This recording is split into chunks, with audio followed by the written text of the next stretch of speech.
If you're serious about fulfilling your desires, then there's one thing that you really have to stop doing. And the problem is actually twofold. One is that you don't even realize the extent to which you're doing this. And the second problem is that you also don't realize just how harmful it is. So I want to take some time today to break that down and explore that thoroughly enough that it can be really clear what that problem is, why you're doing it, how you're doing it, and then how you can change that so that you can actually begin to fulfill your desires much more satisfying in a much more satisfying and efficient way. Because if you find that you're the sort of person who, at least in some areas of your life, you are trying harder and harder and harder to achieve something that is important to you, but it always seems to be out of reach. You never seem to be able to actually complete that. Then what I'm going to share with you today is potentially going to be able to change that for you, because I think you'll find it quite illuminating. Um, Somebody's asking a question there. Let me just, oh yeah. How about that? That's a better audio, huh? Thanks for letting me know. Um, so the thing that I wanted to explore is that yeah. So I want to talk about how is it that we learned how to do this thing so that it became practically invisible to us, and then how does that negatively impact our ability to actually experience what it is that we really want.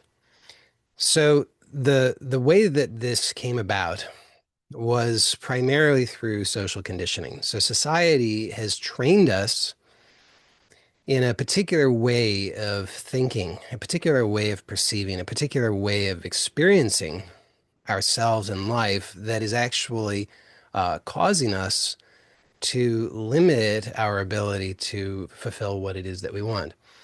And so, if you think about it, in your training as a person, which you got in lots of ways, and if you went to school, you got a lot of it in school, is that you are supposed to find the right answers and the right way, and you're supposed to be able to do that as quickly as possible because there's always some urgency there. In school, it took the form of tests. So you're supposed to learn certain things and then you're going to be tested on that. And the test is not going to happen when you decide that you're ready for it. The test is going to happen when the test happens. And so you are given this sense of urgency that you are supposed to be able to figure out what are the right answers.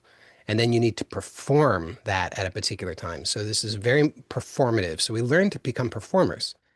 And we learned that the correct performance is the one where we know the right answer and we are able to give that right answer at the right time. And so some keys here are performance, urgency, and a sense that there is one right way or one right answer.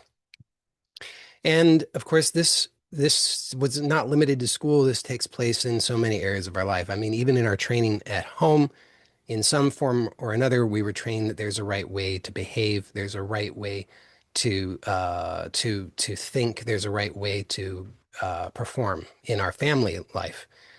And so we're rewarded for that, and we're punished when we don't perform in the correct way. And that the punishment is sometimes very explicit, and sometimes it's more subtle. So it's not always explicit punishment where the one who's giving the punishment makes that clear to us and say, I'm punishing you. Oftentimes, it's much subtler, where it's a kind of a sense that we're having love or positive attention withdrawn from us, or that somebody else is getting that love or positive attention. So we feel that we're being excluded or we've lost out or something like that. And then this carries over from our childhood into our adult lives, where now the performances that we're supposed to perform in the economic domain. You know, there's this economic theater where you're supposed to perform. You're supposed to be able to pay your bills at the minimum. You need to be able to have money so that you can buy food, so you can eat. You need to be able to have money so that you can have a place, a roof over your head, and so forth.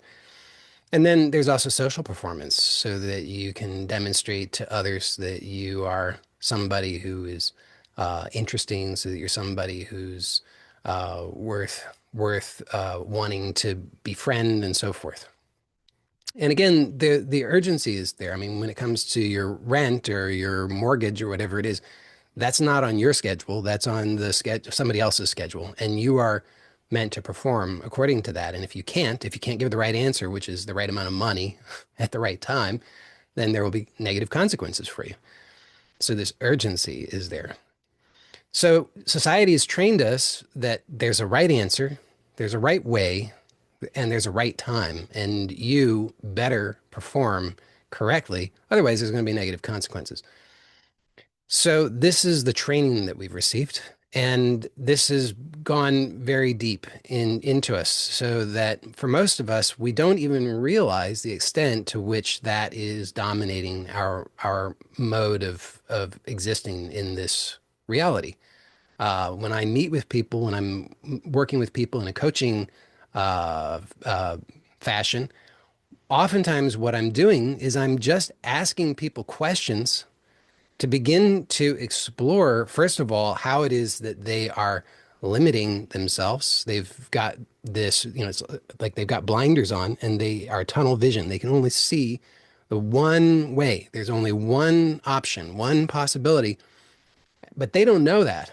According to them, that is the only way. And this is true in so many areas of people's lives.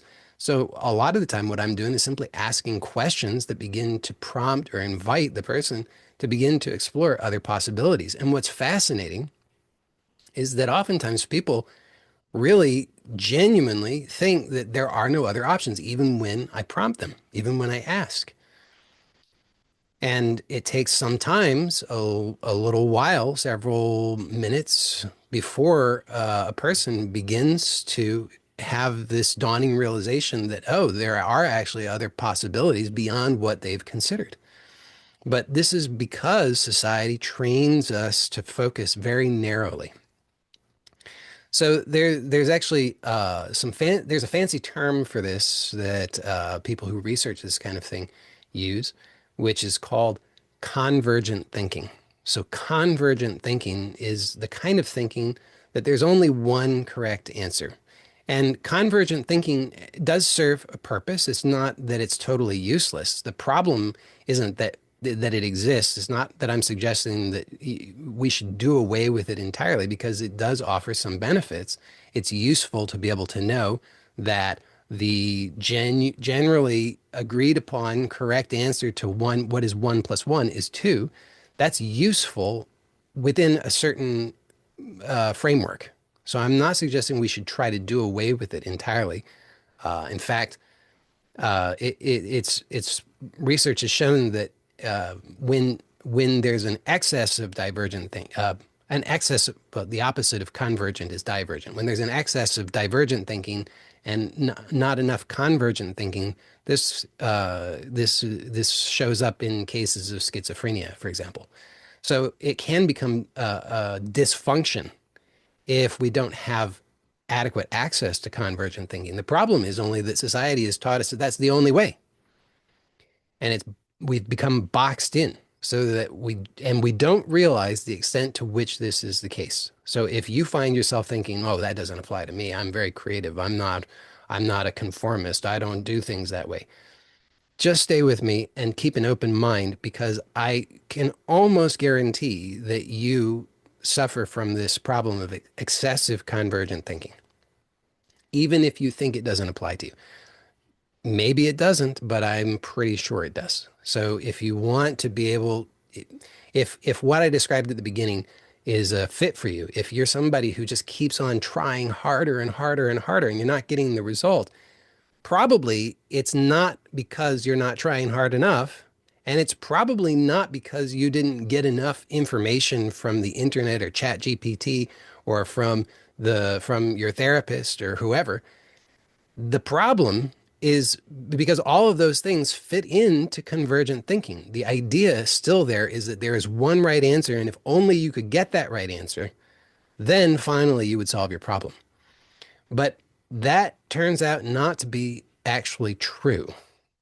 So now I want to propose to you uh, that what's actually going on in these cases where you are trying and trying and trying, you're not getting the real fulfillment that you're looking for.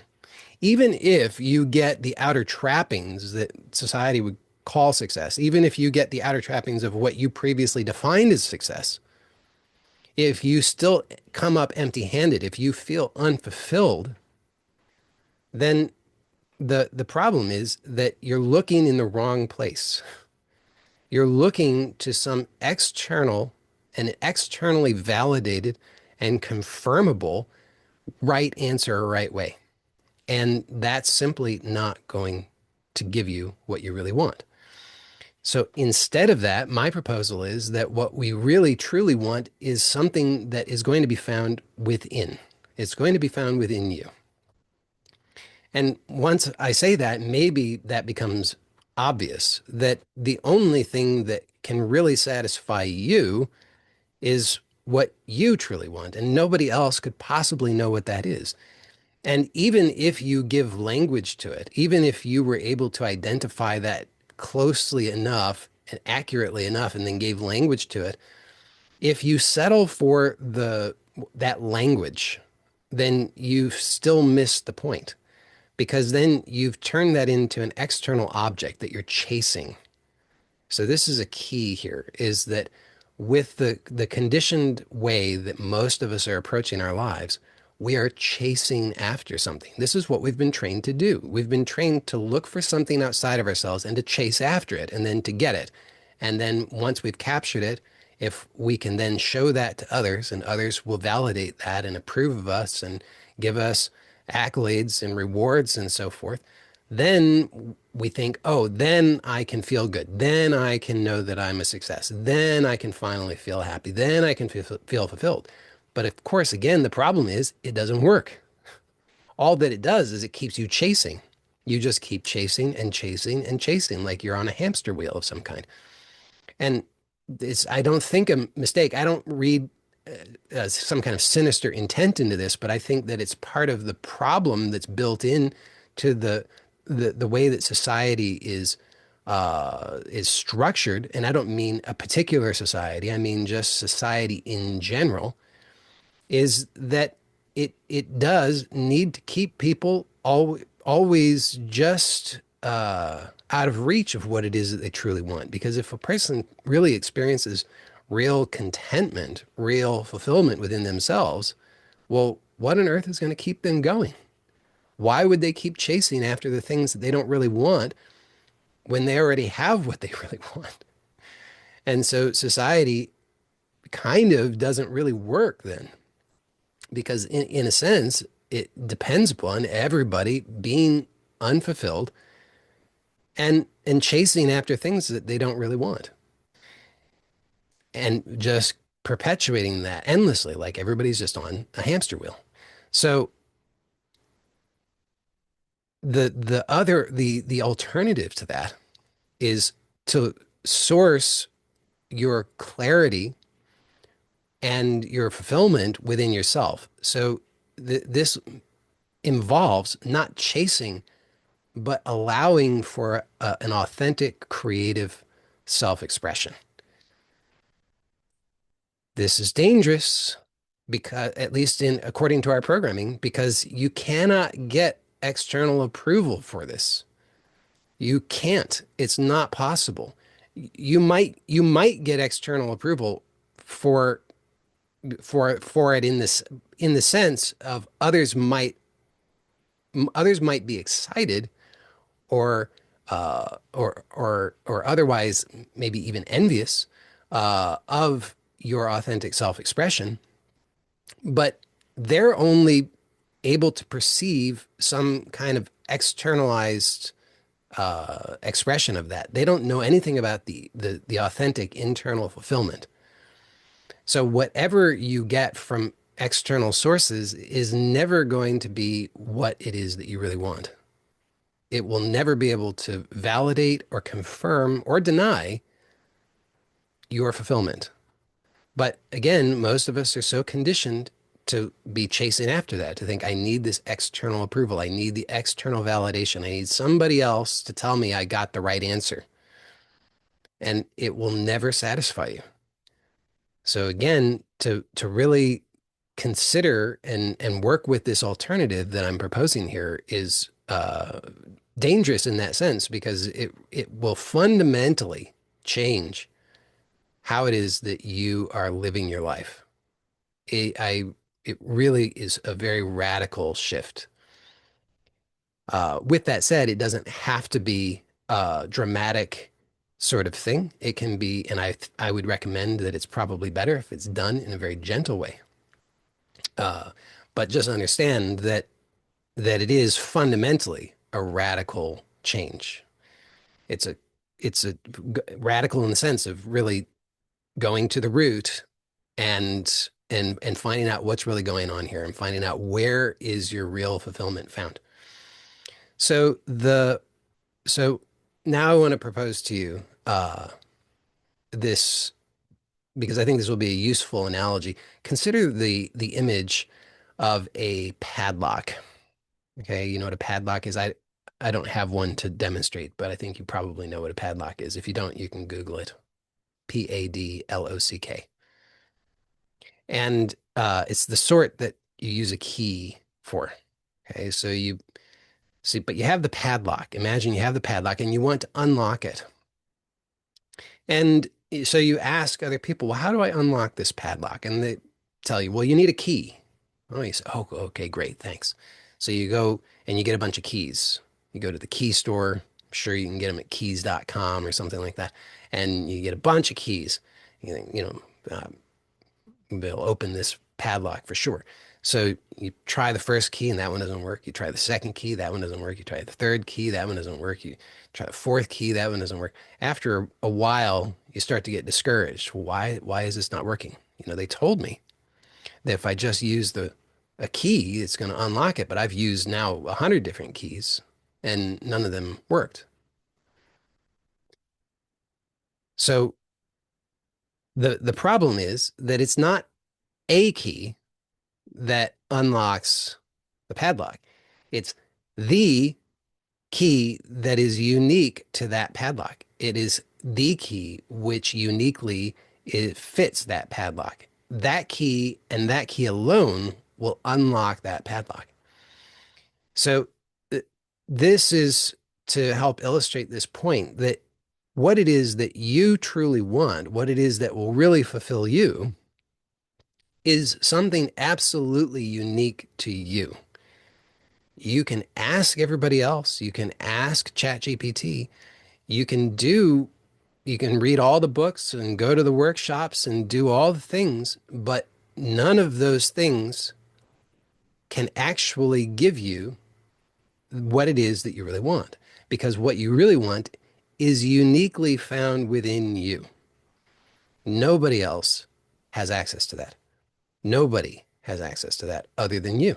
You are the only one. So when you ask other people, when you're looking to other people to give you the answers or to validate that you found the so-called correct answer, you are disempowering yourself and you're fooling yourself because you're looking in the wrong place.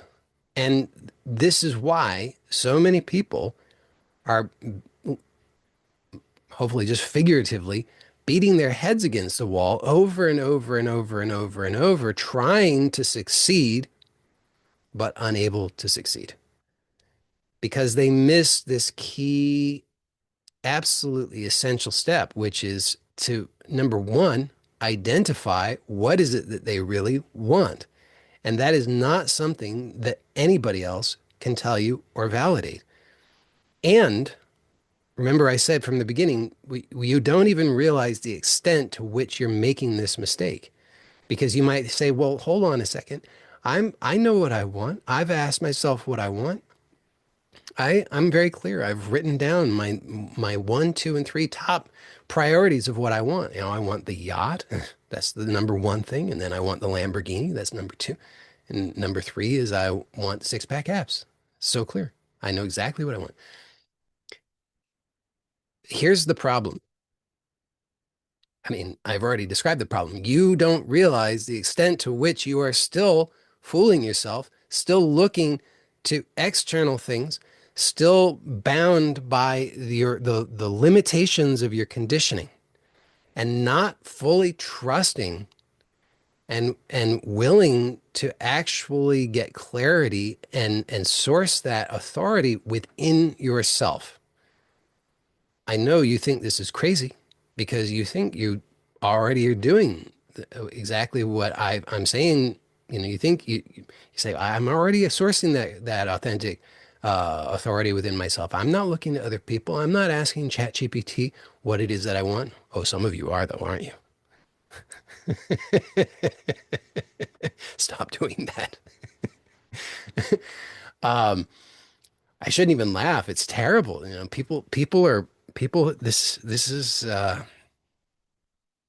not going to get sidelined by that, but please stop asking ChatGPT to help you with these things. So the notice when you ask yourself, what do you want?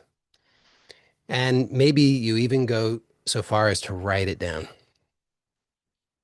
Notice that actually there is a mismatch between what you think you want and what you really want. How do I know that? Or what do I mean? This is somewhat subtle. It's not all that subtle, but it's somewhat subtle. So you have to be willing to really investigate this. If I'm not asking you to believe me, but I am inviting you to trust me enough to slow down and really investigate this sincerely for yourself, because I'm proposing that this will be really valuable to you. So if you're thinking, oh, this doesn't apply to me, I'm just proposing that it will almost certainly be to your great benefit to just put that aside and with an open mind, sincerely investigate and ask yourself, how is it that I might uh, be lacking total clarity about what it is that I actually want? How is it that there might be a mismatch between what I think I want and what I really want? And how might I actually discover greater clarity about what it is that I actually want? So let me give you an example of what I mean here. And I'm through this example, I'm not in any way meaning to limit anything, but rather just to give you one example so that this might help you to better understand. So let's say that I've been a good boy. I've been doing the exercise every day. I ask myself, what is it I want? And every day I say, well, I want $1 million. And I write it down. And every day I visualize I have $1 million. In my imagination, I have $1 million. Well, great. But now, if that's not panning out for me, let's say I've been doing this for 6 months, 12 months, 18 months, 36 months. I've been doing this for a while. And not only do I not have $1 million yet, I have now $50,000 in debt. So it seems to be going in the wrong direction. So there's an invitation in that for me to actually investigate to get greater clarity. Because if and as I posted a video over the weekend about how sometimes we will experience what we perceive as negative results uh, as we are actually making good progress in terms of manifesting what it is that we do want. And that's true. But if this is going on and on and on, and you just keep thinking, I just need to keep trying harder and harder and harder, then there's something that's off. And again, the invitation is to actually get clearer on what you actually want. Now, most of us think I need to try harder. That's chasing. That is the old way. That is the way that society programmed you. Society taught you if you're not having the success that you want, then it's just because you're not trying hard enough. So you need to try harder.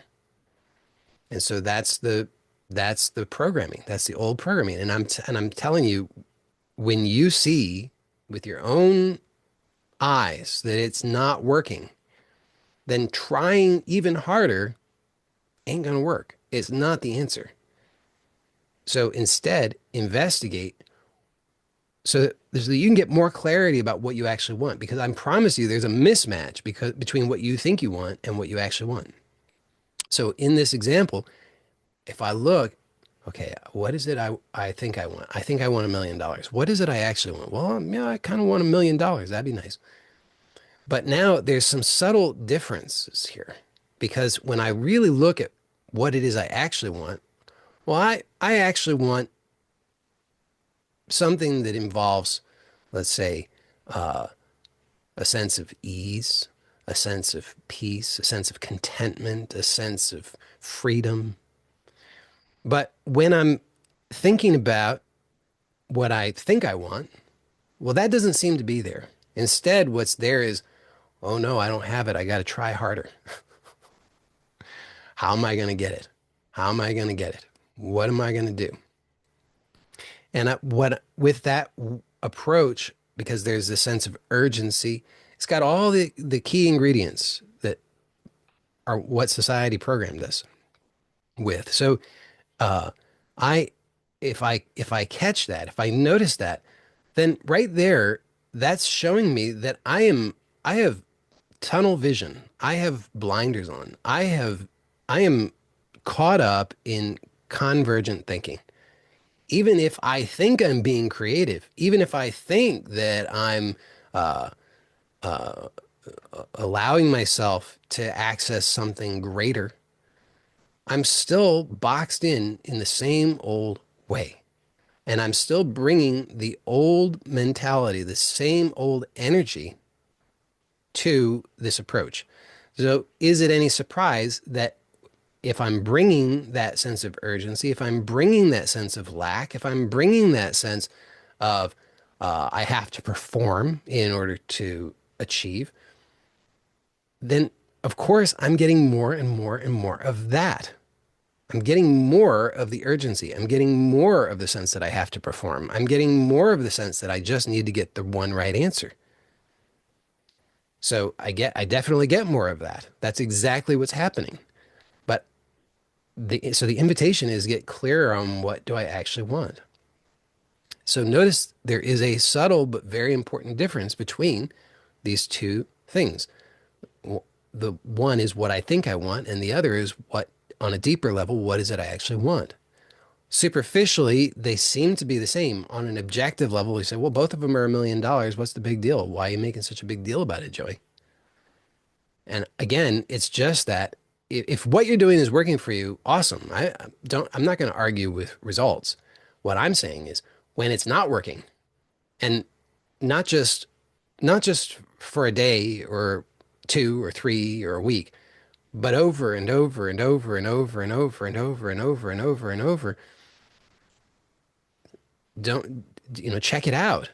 There's something there that you're trying to fit the wrong key. That's what's going on. You're just trying harder and harder and harder and harder, but it doesn't matter how hard you try to force the wrong key.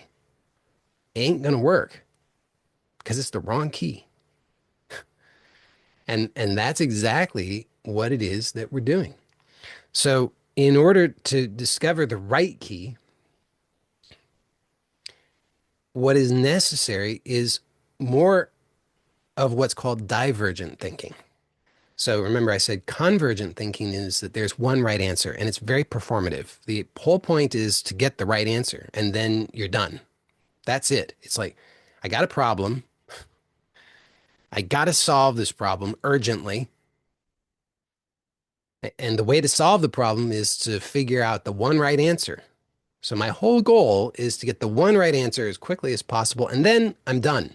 What do I get as a result of that? Well, relief. until the next time, right? It's like you get relief once you finish the test, especially if you get the test back and you got a good enough grade, right? It's like, oh, whew, relief. That's the reward that you get. But then there'll be another test. So you get that. So the relief is short-lived. You got to perform, you get some relief after you perform, and then you got to repeat the whole thing again, over and over and over and over and over and over.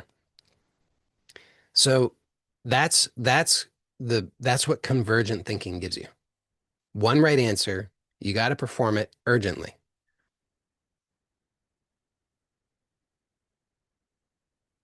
Divergent thinking is there's no performance. It's not about getting the right answer. It's about allowing for the spontaneous flow of ideas. Can you imagine that? For some of you, that would be really difficult to even imagine that as a possibility because you're like, well, no, I don't know. I've never done that, you might say. Or maybe it's been a really long time. Or for some of you, you might say, oh, no, I'm familiar with that. I use that in some areas of my life, right? Like if you write poetry, you write music, you paint, you you might use it in certain domains of your life, but do you trust that with your your very life? And this is where the rubber meets the road. Most of us aren't willing to trust that with our very life. Instead, we say, can't. I've got to fall back on there's one right answer, and I just got to get that one right answer as fast as possible because I'm really feeling the squeeze right now. I'm really feeling that squeeze. Whatever it is it's always urgent. Oh, I really need the money yesterday. Oh, I really need to fix this relationship yesterday. Oh, I really need the new relationship yesterday. Oh, I need the six-pack abs yesterday. I need the cure to my chronic pain yesterday. I need it all so fast. I can't handle anymore. And so we feel like, oh, I don't have time for this artsy fartsy nonsense of divergent thinking. What good is that going to do me? It's not going to give me the one right answer. This is how, remember I said, you don't realize the extent to which this is working for in you. It's embedded itself into you. This idea, this way of convergent thinking. So it takes a lot of willingness to investigate this over and over and over and over to uncover so many layers of this. And then to notice that, and this is where telling the truth is so important. You got to, if you want the change, if you really want, if you want the change, you got to start by telling the truth, which is what I've been doing isn't working. So you can try again using that metaphor of the padlock and the key. You can try forcing that key. You can try harder. You can try longer. It ain't gonna work. It doesn't matter how many times you try it. It doesn't matter if you do it on a Tuesday or if you do it on a Friday, if you do it standing on your head, or if you do it while you're drinking orange juice, or it doesn't matter. It doesn't matter if if you try to sweet talk it. It doesn't matter if you try to sweet talk it in English, you try to sweet talk it in Spanish, you try to sweet talk it in it doesn't matter. It's never gonna work. But this is how most of us have been conditioned is we just think, I don't have time for anything else. Anything else is too risky. I've got to double down, triple down, quadruple down on what doesn't work. And it gets to a point where, like, how many more hours do you have left in the day? None. You have exhausted all of the time that you have. There's no more time left. You've dedicated every last second to trying to force the key. You've tried every trick, every hack. You've read all the books. You know all the things. You tried all the things. You stacked them all. You know, you're scripting. You're living in the end. You're using the special affirmation that you received from so and so who you who's guaranteed you this is the one thing, it's superior to everything else, and you're drinking the water that's specially, specially charged and whatever, and you've got the crystals and you're doing all the things, and it's not working. And I'm suggesting you're trying to force the key that will never work. And so you not only not only uh, can you afford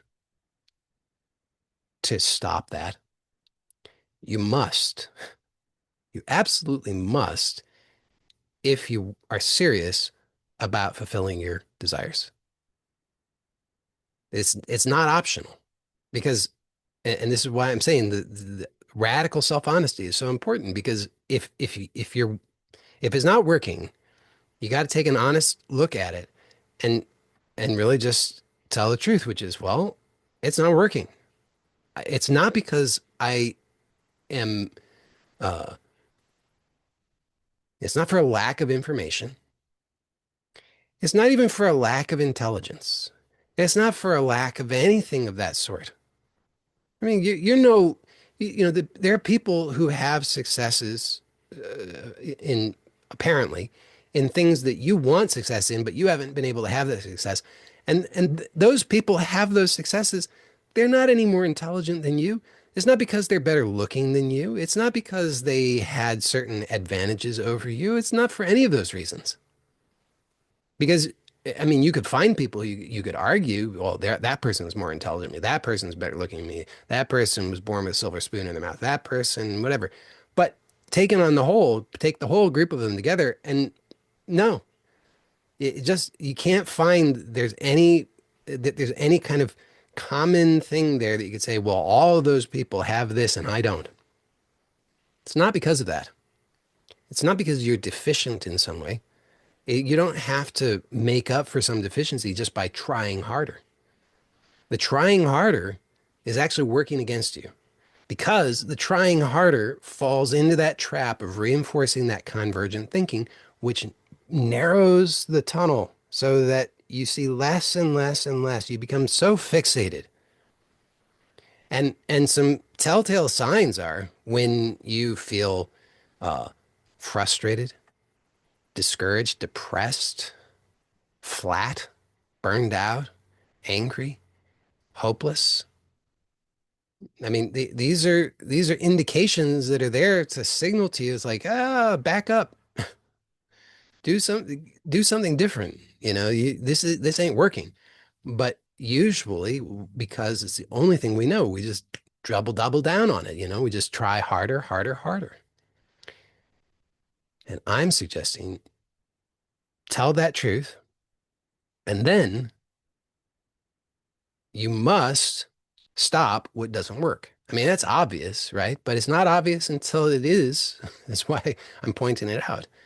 So when you can see this isn't working, then you must stop. You must stop.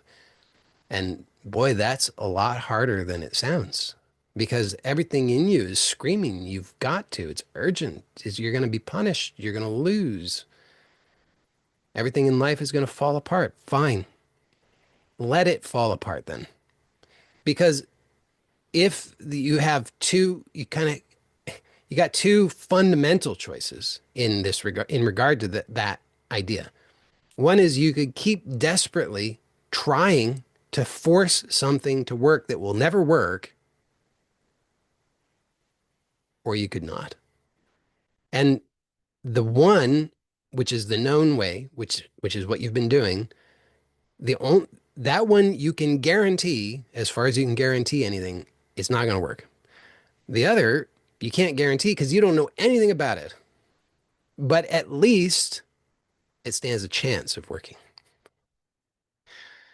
So is it risky? Yeah, sort of. But when you really see it clearly, there's only one obvious answer. You got to risk the unknown. You got to stop the thing that definitely doesn't work. And not only does it not work, it's killing you. It's ruining your life. It is, isn't it? When you're so fixated on the thing, I've got to, I've got to, I've got to, I've got to. If I don't get this thing, then everything sucks. Nothing's worthwhile. That ruins your life. And I promise you, then, even if on the surface you got that thing, and you know this is true because you've experienced this in some area of your life, even if you got the thing, you say, oh no, I need something else.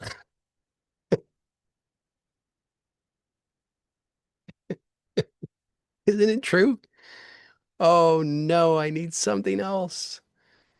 It's like, oh, it wasn't even the right key. So the divergent thinking is there's no urgency. Okay. So notice how radical this is. This is like this would be like if in school they said, there might be a test. If there's a test, it'll be whenever you want there to be a test. And it'll be on whatever you want. Don't worry about it. And it means nothing anyway. I mean, could you imagine? So but that's how radically different what I'm proposing is to the way that you've been trained. So you have to give yourself some grace in terms of the understanding this is unfamiliar. But there's no performance. You don't ever have to perform. You're not trying to get the right answer. So what on earth are you doing? You're listening. You're feeling. You're tuning in.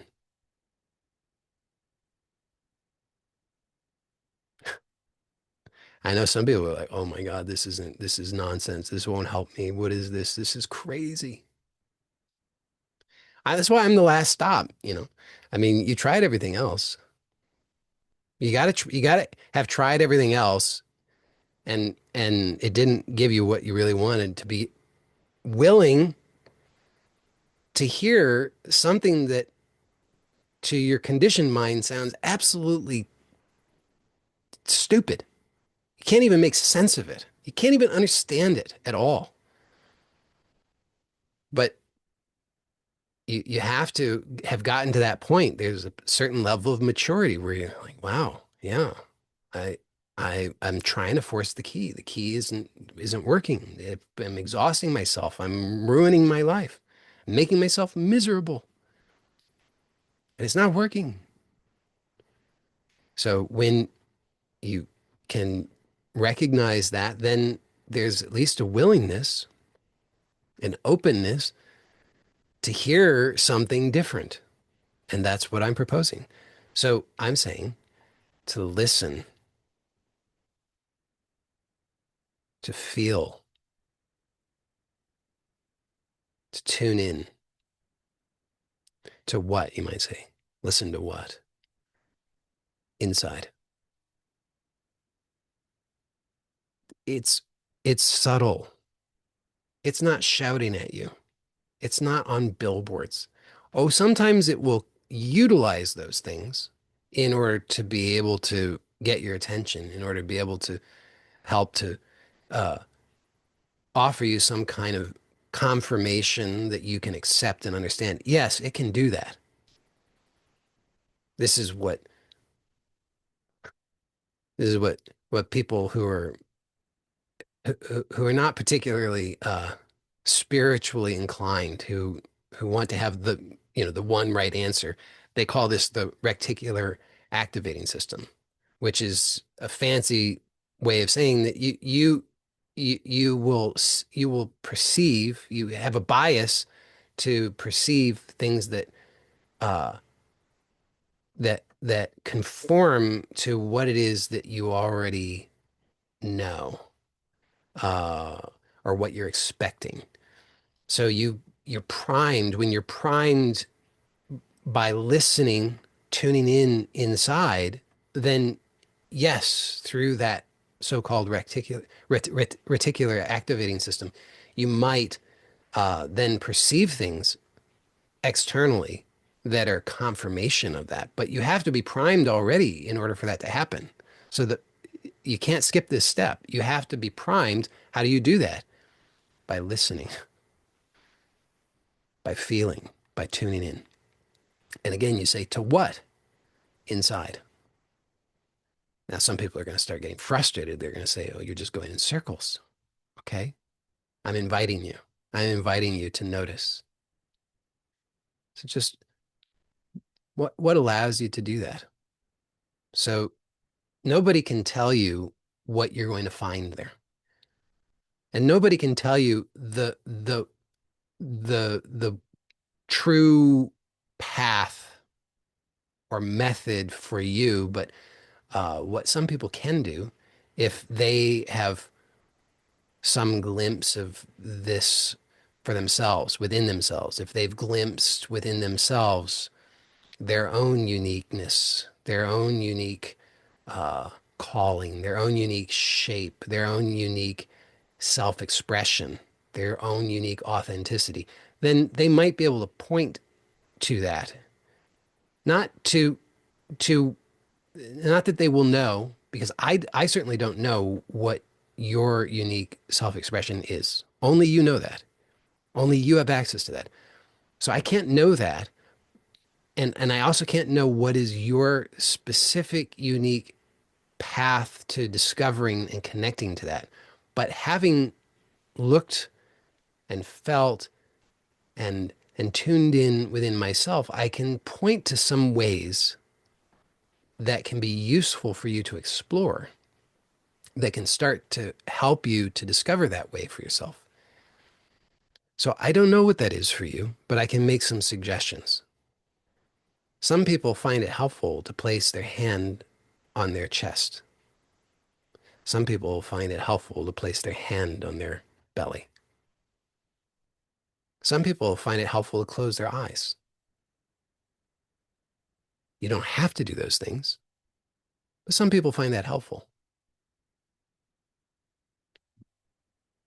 I do really sincerely believe that allowing yourself to uh, connect to an internal sense of safety, unconditional safety, is also extremely helpful. Because remember what I said, we're programmed to this urgency. There's always a sense of something bad might happen. The other shoe might drop at any moment. We might be punished. We might miss out on something. So we're constantly on guard, hyper vigilant. And so that makes it more challenging to bring that focus internal and to allow yourself to be soft enough, quiet enough, slowed down enough, patient enough to really listen, to tune in. So, uh, many of you will be familiar with the ask framework that I have uh, offered. And if you're not familiar with it, you can get access to that recording. It's part of a there's a workshop that's a bonus that's part of the self-awareness course that I offer for free on my website. So if you haven't gotten that, you can get that at my website at joeylott.com/SA. That's the letter S, the letter A. And on YouTube, I'll put that link in the description. But the essence of that, there's more to it. So I really encourage you to go through that workshop if you haven't already. And if you have, it's worth going through again. But the essence of it is that we're reacting as if there is some kind of danger. So our nervous systems have associated so many things as uh, potentially indications of danger and threat. Could be anything, the barometric pressure, the expression on somebody's face, a particular word, a particular tone, a particular color, anything could be that.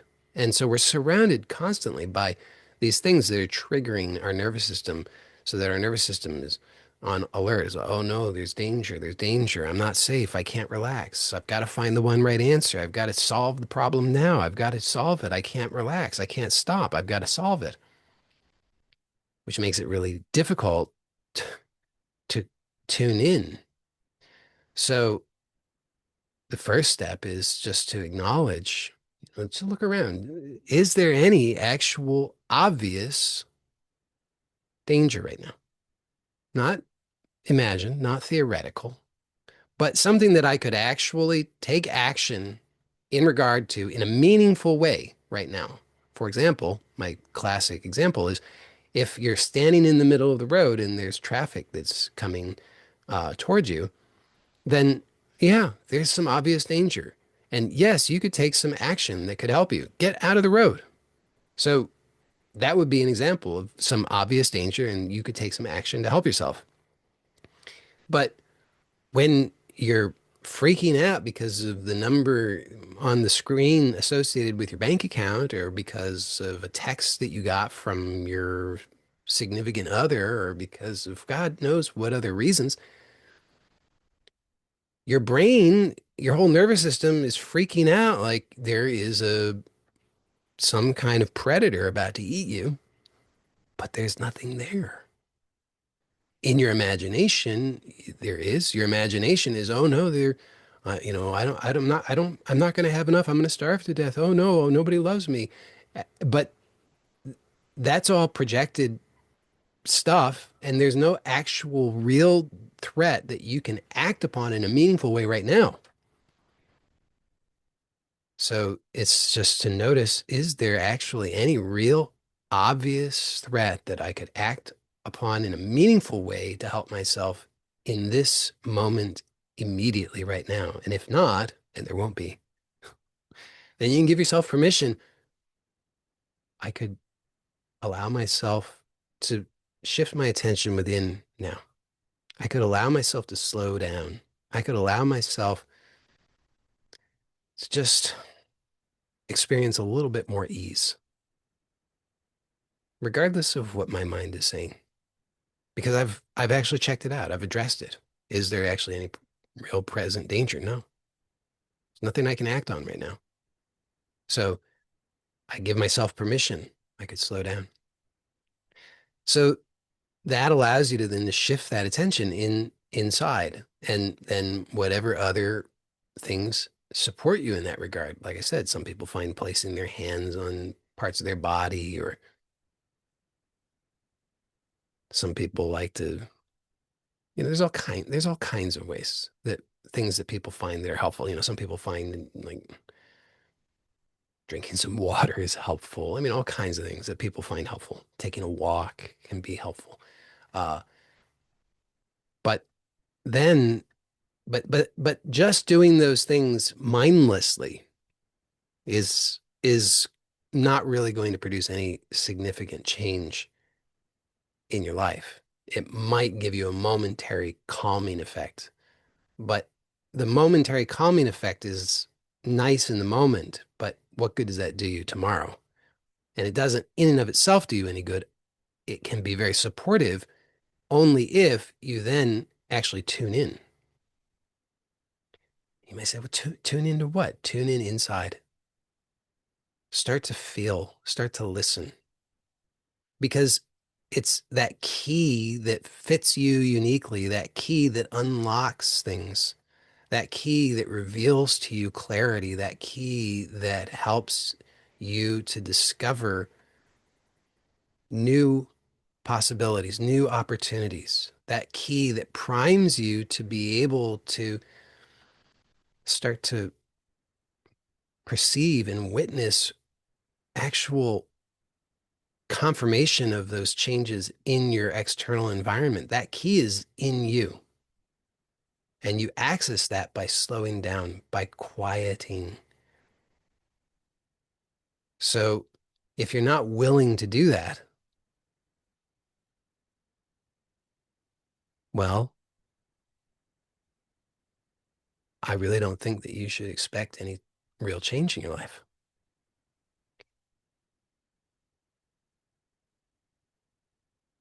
This culture says just try harder, grind, grind, grind.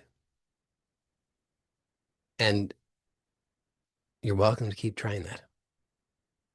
And it's certainly, if it's working well for you, I'm not going to try to talk you out of that because, like I said, your results speak for themselves. So I'm not going to argue with that. If you're getting good results, if you're really satisfied, if you're really experiencing fulfillment, I'm like, well, great, keep doing it. But if it's not working for you, I'm proposing this other way. I'm proposing that it will work. You can't know that, not yet. You can know it once you see that it works, but you can't know it in advance of that. But what you can do is, as I said, tell the truth that what you have been doing isn't working and will not work. Again, that's only true if what you've been doing doesn't work. I mean, I don't need to repeat that. I hope, because I've already said it, but I'll just say it one more time just so that it's clear. If what you're doing is working, then what I'm saying here probably still applies, but you don't need it yet. This only is useful for you in those areas of your life where what you're doing is clearly not working, where you're just trying harder and grinding and pushing and striving and it's not working. You must, in those cases, number one, admit it's not working. And number two, be willing to do something different. And what I'm proposing here is something different. And I'm proposing that this will work, but you have to be willing to actually do it. And not just for a second. I mean, maybe for a second, but in most, I mean, that would be always at least to start for a second. But in most cases, it will require more than 1 second. Could happen. It could be that you just slow down, tune in for 1 second, and then all of a sudden, there's angels choirs and rainbows, and the money just starts pouring down from heaven, and it could happen. But more likely, this requires a repeated commitment of being willing to try this new way. Try is the wrong word. To really go all in on it. As you do this, you'll start to discover new things open up for you. Not maybe externally. I mean, definitely externally eventually. But at first, most likely, it's just internally. Things start to open up. For example, one of the things that I think most people could access probably relatively quickly would be just notice if you allow yourself right now, whatever it is in your life where you struggle and you've been metaphorically, hopefully not literally, beating your head against the wall.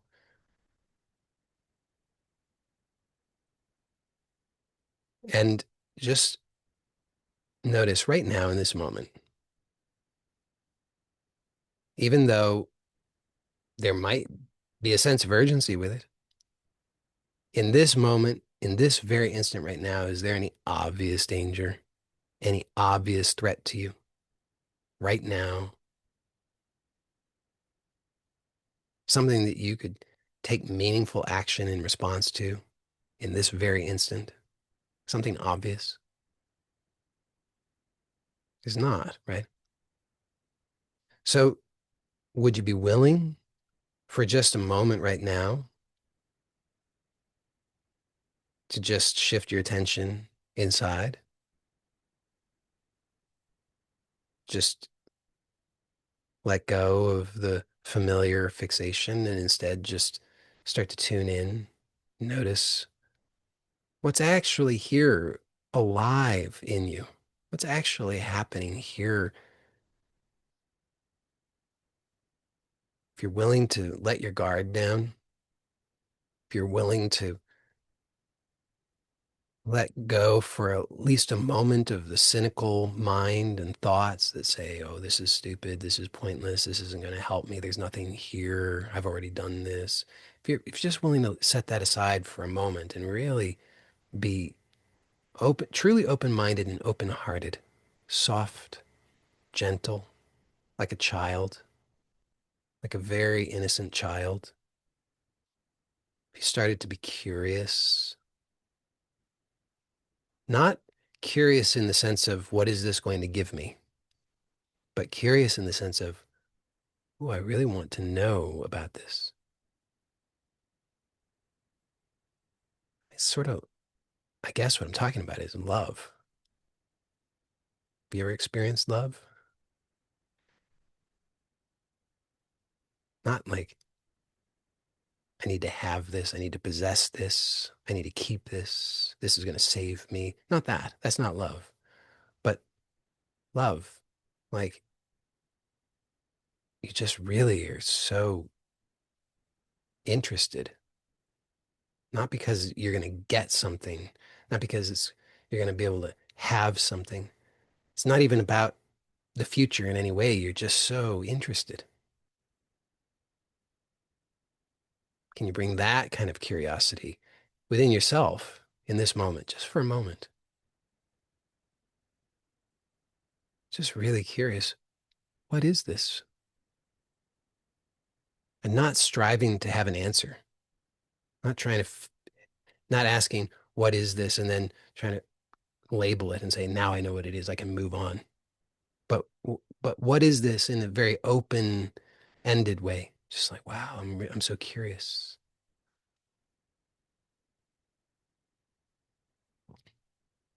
Can you allow yourself to really then tune in so that you can listen?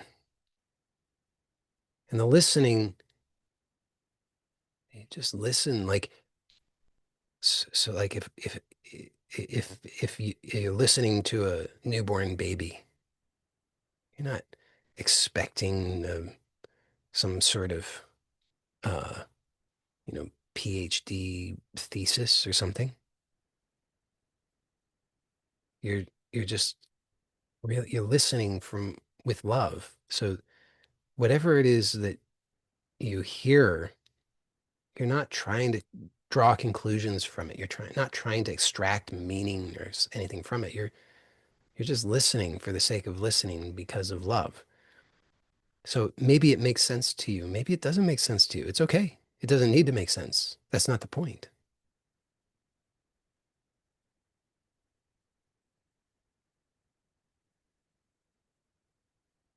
And can you allow yourself to feel? And with feeling, it's not about, oh, is this a good feeling? Is this a bad feeling? How long do I have to endure the feeling? What's the point of this feeling? Is this feeling going to give me something? That's not it.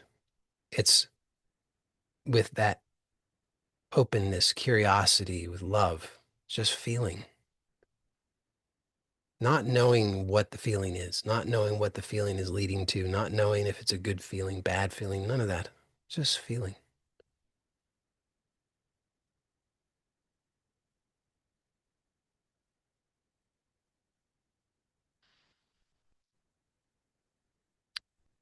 And as you do this, just notice what,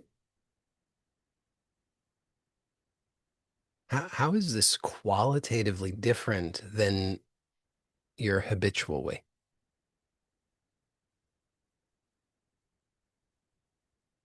Do you notice there's more openness? Do you notice that you maybe feel more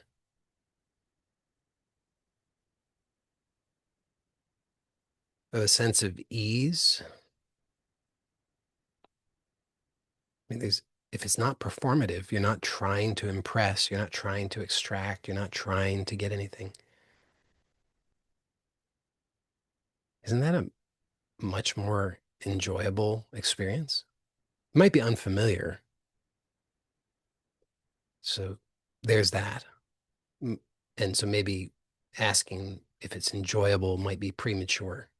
Maybe you'll be able to perceive it as enjoyable. And maybe at this moment, maybe it's just too new for you to say anything else about it. But if for some of you, you'll be able to notice that it is qualitatively more peaceful, more enjoyable, easier. And that in and of itself is already giving you more of what you want already, which is an amazing thing. But then notice, for most of us, our minds go back to, yeah, but what's this going to give me? So looking for the future, okay, what's this going to give me in the future? So it wants to project into the future. But we that we get exactly whatever it is that we practice. So if you're practicing unfulfillment, if you're practicing uh, lack, if you're practicing anxiety, if you're practicing frustration, if you're practicing urgency, well, I, you're going to get more of that. That's exactly what the future will hold. I don't have to be some sort of clairvoyant to know that. It's just it's how the it's just how things work. But that's the big mistake that we make. Can you see that now? That's the big mistake. We think if I just try hard enough, if I'm just bring enough urgency, if I just push myself, if I just stress myself out enough, somehow in the future that's going to give me what I want. No, it won't. What it will give you is exactly that. Exactly what you're doing. It will give you that and nothing else. Even if you get what you think you want, you'll actually get what it is you've been practicing. This is why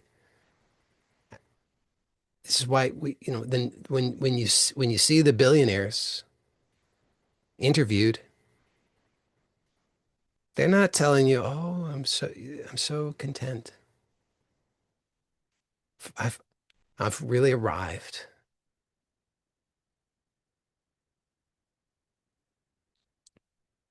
Because they made the same mistake that everybody else is making. They think if I can just get the things, if I can just get the things, that's going to do it. Then I'll be okay. Nope. You just bring yourself with you wherever you go. So you've been practicing the urgency, the lack, the frustration, discouragement, disappointment, and so forth. Well, there you go. Now it's just amplified by $1 billion, but that's all. The $1 billion didn't solve anything. I mean, you might be more comfortable. I mean, I won't turn it. If you want to give me some money, I won't turn it down. Uh, but the money is not going to solve the problem. It can it can help you to pay for things. I'm not I'm not I'm not denying that. But it won't solve the problem of you. That it won't do. So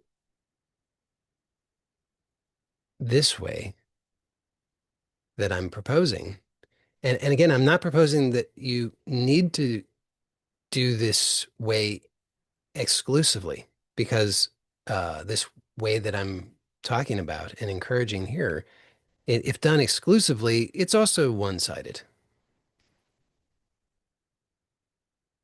There's a time and a place for seizing upon something and taking action, being very focused in that way. There's a time and place for that. But most of us are trained to to do that in excess and to have really atrophied the uh, skill of slowing down, tuning in, listening, feeling. Because when we do this, when we slow down, tune in, listen, feel, then we're not trying to perform. We're not trying to extract. We're not trying to get approval. We're not trying to get the one right answer. And what we allow ourselves then is to open things up and things start to come to us. I mean, really, they're coming through us. It's coming, it's expressing through us. But the way that we normally talk of that, talk about that is we say it comes to us. So new ideas, new visions, new clarity, new creativity, new inspiration, new opportunities, new options, new possibilities, new connections, all kinds of things.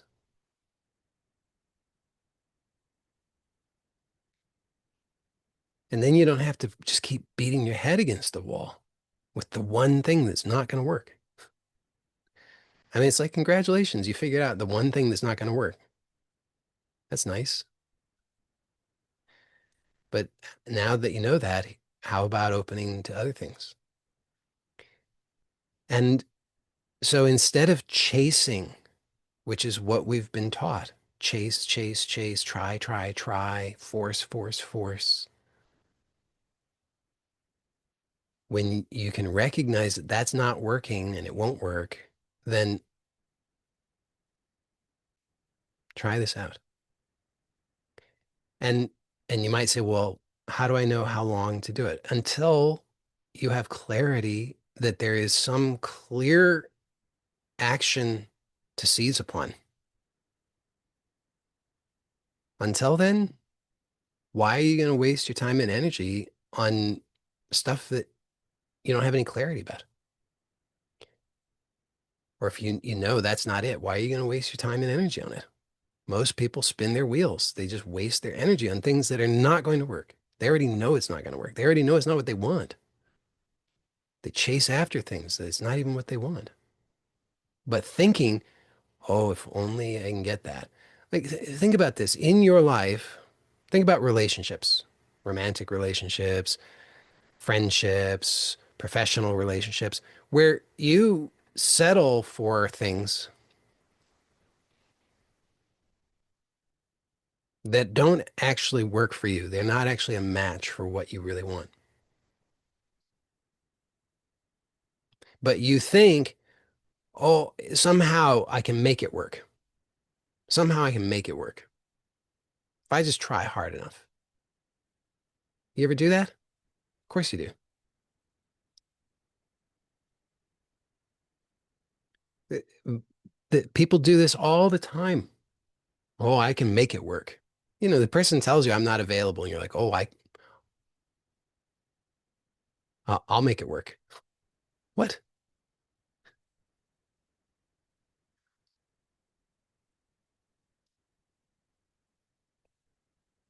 You you you try to make things work through force because that's what society taught you.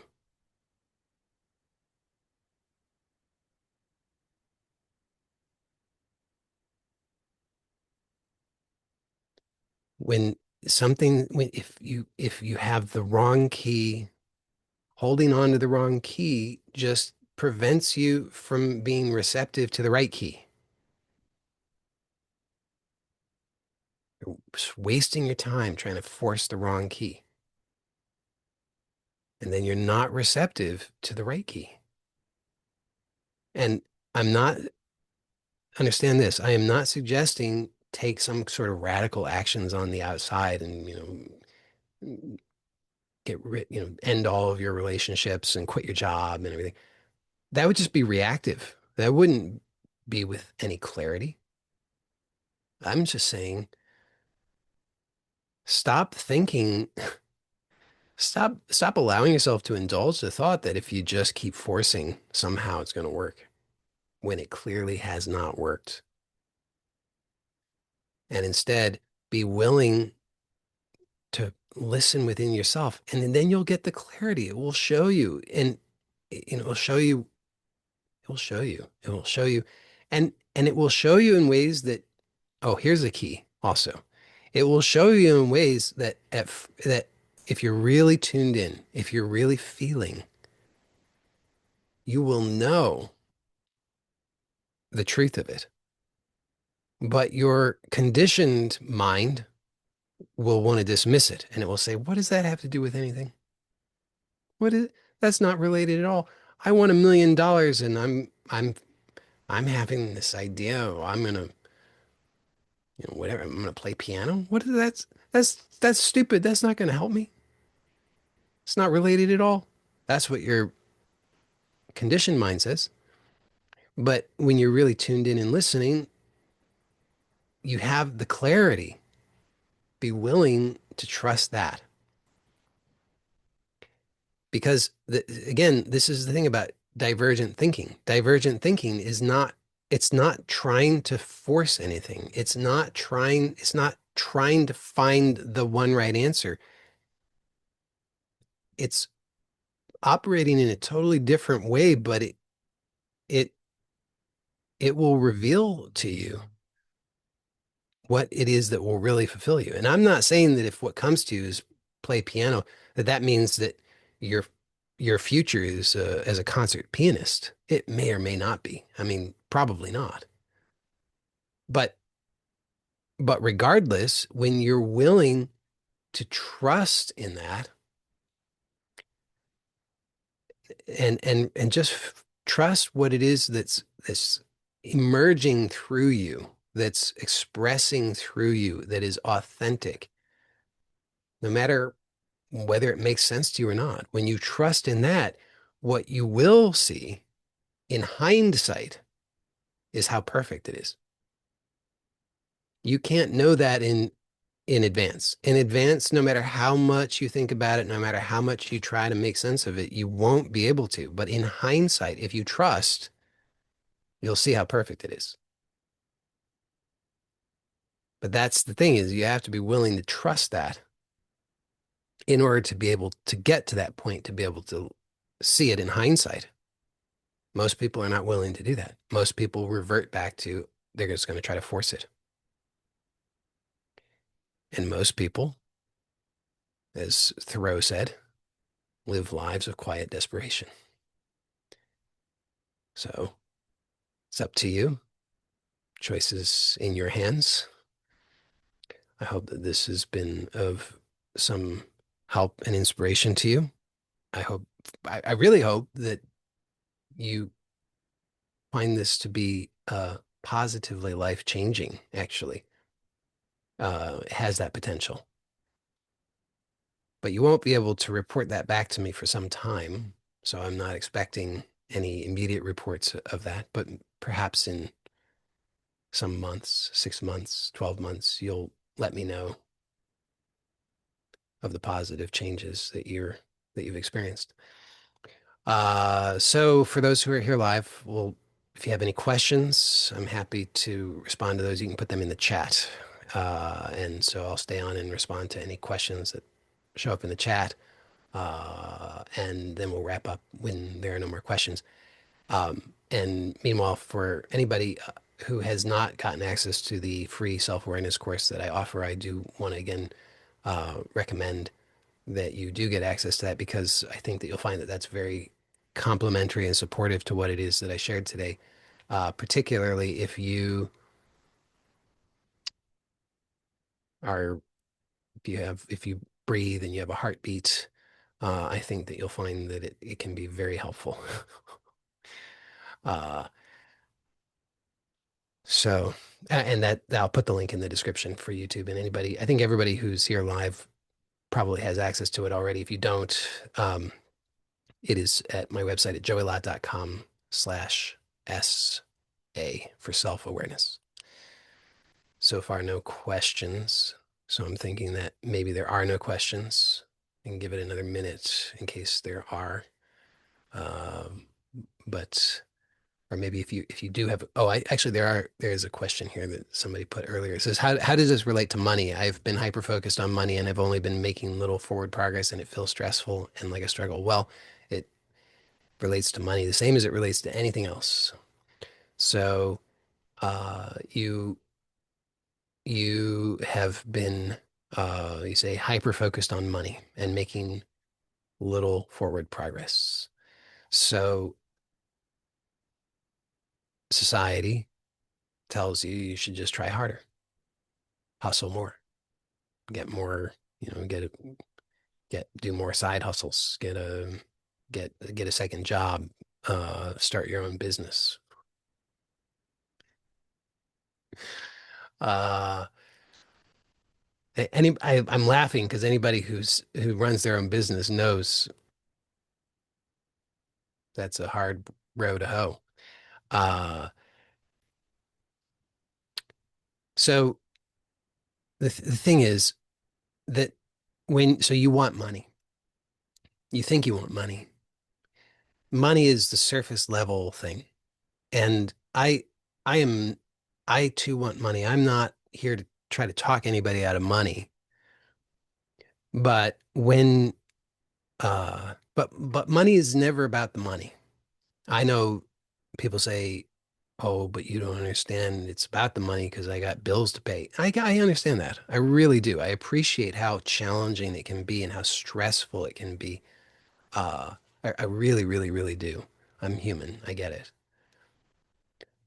And uh, it's really not fundamentally about the money and I because there are people now granted it does to some extent the culture that we live in does have some impact in this regard, but nonetheless, there are people who have less money than you do, however little money you have. There are people who have less money than you who are happier and more fulfilled than you are. And there are plenty of people who have way more money than you do who are less fulfilled and less happy than you are. So it's not about the money, even though it might seem like it. So notice when you're hyper focused on the money, what are you doing and what is that experience like? What are the what what qualities are you practicing when you're hyper focused on the money? Uh, would you say that you're relaxed, at ease, content?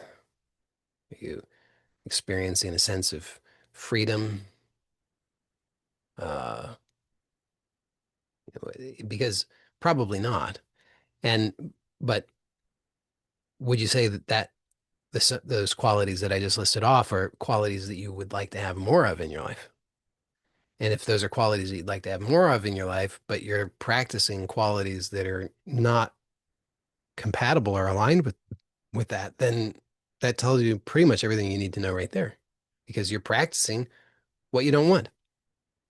Which is why, as I pointed out, there are lots of different ways to arrive at the same apparent destination, but the way that you end up there matters a great deal. And society says that's not true. Society says the way you arrive doesn't matter. It's that you do arrive that matters. But it's not true. The way that you arrive matters. And you know that because you feel it. So you can arrive at having the money, but if you arrive through the route of stress, disappointment, frustration, lack, etc., well, you you won't be content. You won't be fulfilled. You'll just be experiencing what it is that you practiced, which is not what you want. You'll have the money, which might be nice, sort of. Depends, though, really, because as somebody at one point in my life, I had an absurd amount of money for me, but I was in such a state that the money didn't really do me real good. Actually, I used the money to hurt myself because I just used that money to continue to desperately try to seek out some kind of cure for my problem, which just fueled exactly more of what it is that I didn't want. So I have no problem with money. I don't think that money is bad. But I do think that money in and of itself is not going to be the solution. how you get to that matters a great deal. Because if you get to the money through the means of what you don't want, the if you're practicing what you don't want in when you're striving to get the money, chances are you won't get the money. But even if you do, you will still be in the same situation except with money. And that can lead to a situation like what I described for myself, which is where then that money amplified the problem. I know that sounds crazy, probably, but hopefully you won't have to test it out yourself because I don't recommend it. Instead, but my recommendation is tell the truth. What you're doing isn't working. What you're doing is just fueling more of what you don't want. And that you've been so narrowly focused, believing that there's only one right answer, one right way, and that makes you, and there's, because of the sense of urgency, there's a sense of fear in allowing yourself to explore anything else, to slow down even. But actually, there are infinitely many possibilities. You've only been focused on one. There are infinitely many possibilities. Of those infinitely many possibilities, there's a very, very extremely high likelihood that not only one, but many of those possibilities are vastly superior than the one that you've been fixated on. But you can't actually allow yourself to access any of those possibilities in a meaningful way unless you're willing to let go of what you've been fixated on and allow yourself to slow down and start to tune in and listen and feel and allow for your authentic creative self-expression to emerge. Then you can start to discover those much more fulfilling possibilities.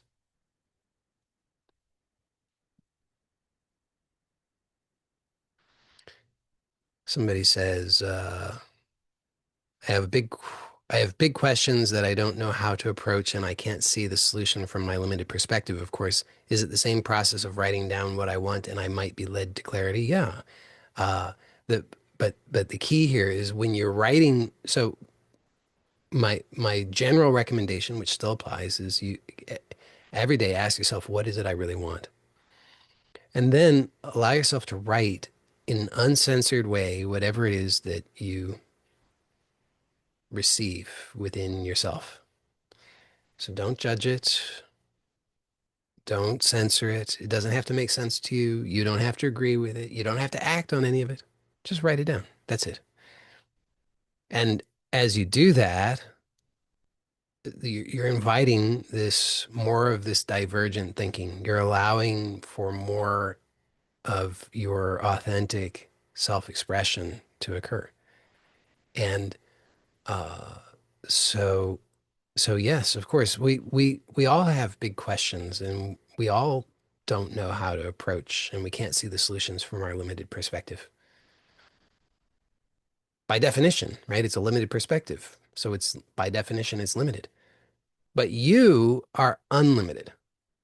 Right? So you have a perspective that you've latched onto, that you're habituated to, and you've mistaken that limited perspective for the whole of reality because that's what society has taught you to do. That's what you've been rewarded for over and over and over and over to the point that you don't even know that there's any other way. And so just taking a little bit of time every day to invite yourself to start to explore in this more open way can start to shift that. And it can connect you to your unlimited self so that you can start to uh, access more of that clarity. And it will emerge. It will, there's a, that's why I said at first, and maybe for some time, it doesn't make sense. You can't connect the dots. You don't understand how any of this makes sense. It might seem crazy to you. That's fine. It doesn't need to make any sense to you. You just allow it and it will start to take a shape that you can start to understand and recognize, but that comes in time. That if you're expecting that to happen on day one, you're probably going to be disappointed.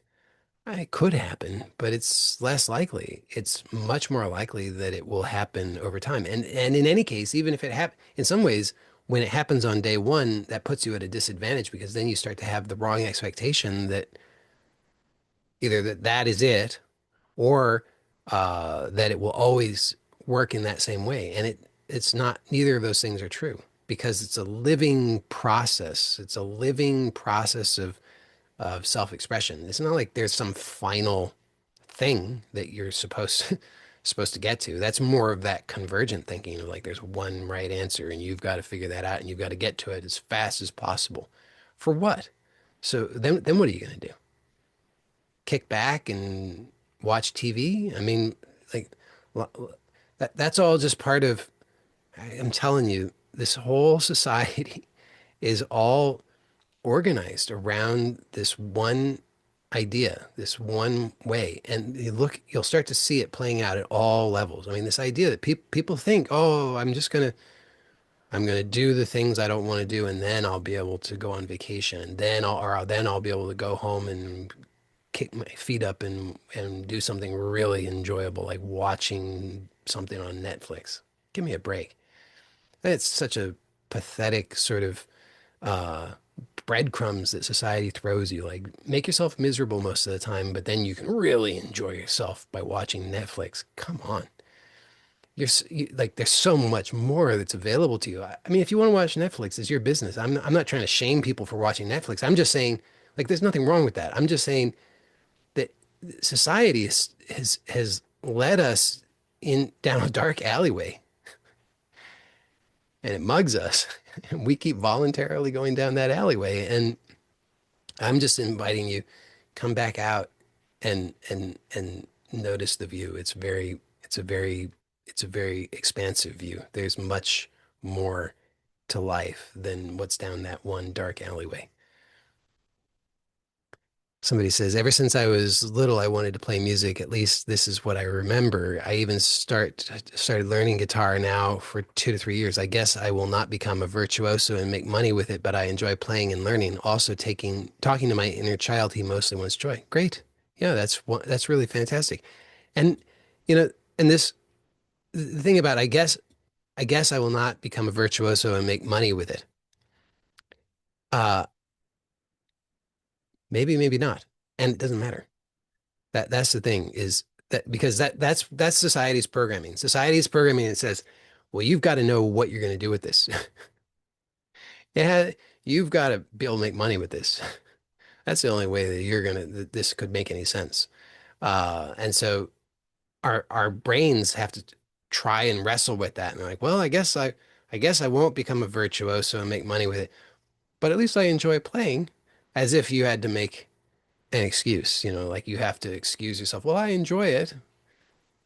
Uh, like it's great that you enjoy it. I think it's really wonderful that you enjoy it. And the the mere fact that is something that comes from within you is enough. That's it though. That's the thing. Because sometimes I mean in this case there's it's great that there's such an alignment there, right? You're saying that your inner child wants joy and and you experience joy through playing and learning. So that's wonderful and that's a great confirmation. And uh in other situations or for other people, it may not be the case that joy is necessary because it's not necessarily always about joy. In this case, that seems to be the case. But and I'm just pointing this out for other people so that other people don't think, oh, I should only look for things that are about joy. It's not necessarily true. I mean, I think if it's something you actively, uh, what's the opposite of enjoy? Hate. uh, then yeah, okay, that's probably an indication maybe something's off. Um, but it doesn't always have to be. It doesn't always have to be what you think it should be in order for you to give yourself permission. It's sufficient that it's truthful. That's all. If it's truthful and you know it, you know it's truthful, that's all you need. And the rest of it will reveal itself to you.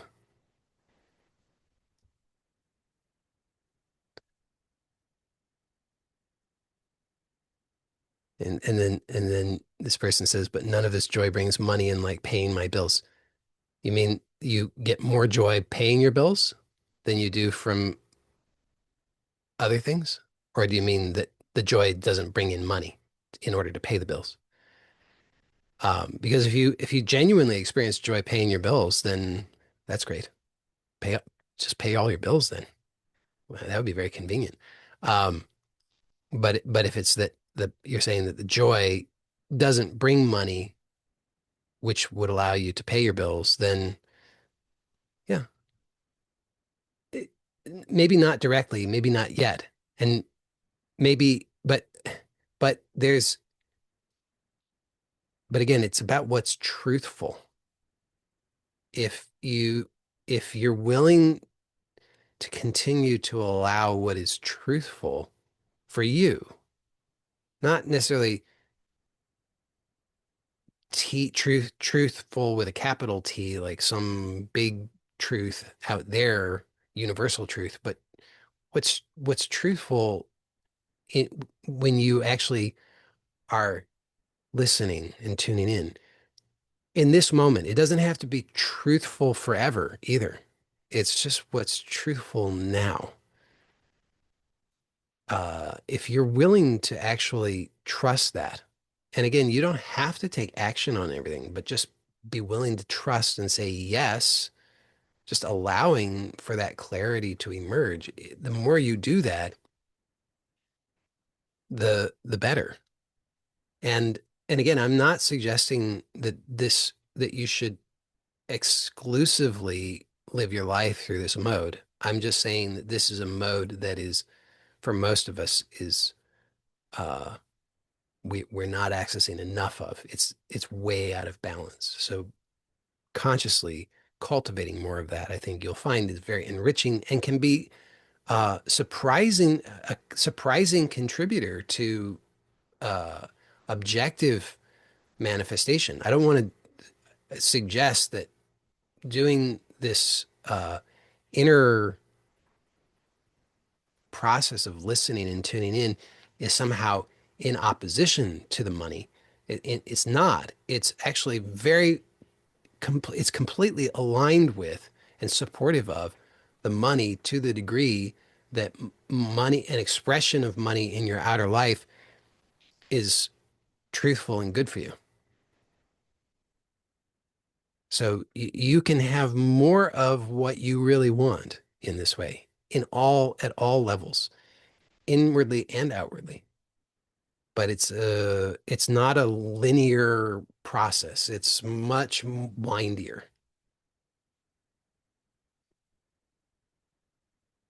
Somebody says, it feels like I shouldn't want those things, but it feels so important. Which things? Which things does it feel like you shouldn't want? Somebody says, at my current job and in most that I know of, the way to increase wages seems to be to do more, to do longer hours, take on more responsibility, and move up in management, etc., which I don't want to do.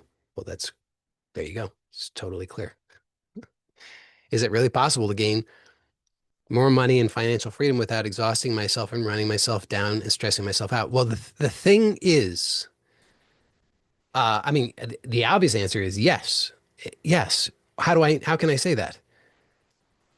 Because there are infinitely many possibilities. So, but this is, remember what I said, this is what society has trained us to do. Society has trained us to ignore infinite possibilities and collapse it down to one.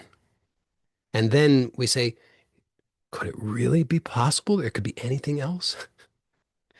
Society says there's only one possibility. Work yourself to death. And you're like, well, I guess that's the only way. And then somebody comes along and say, what is it you really want? You say, well, I really want something different, but I can't imagine there's any other way. Couldn't be possible because society didn't give the stamp of approval to it.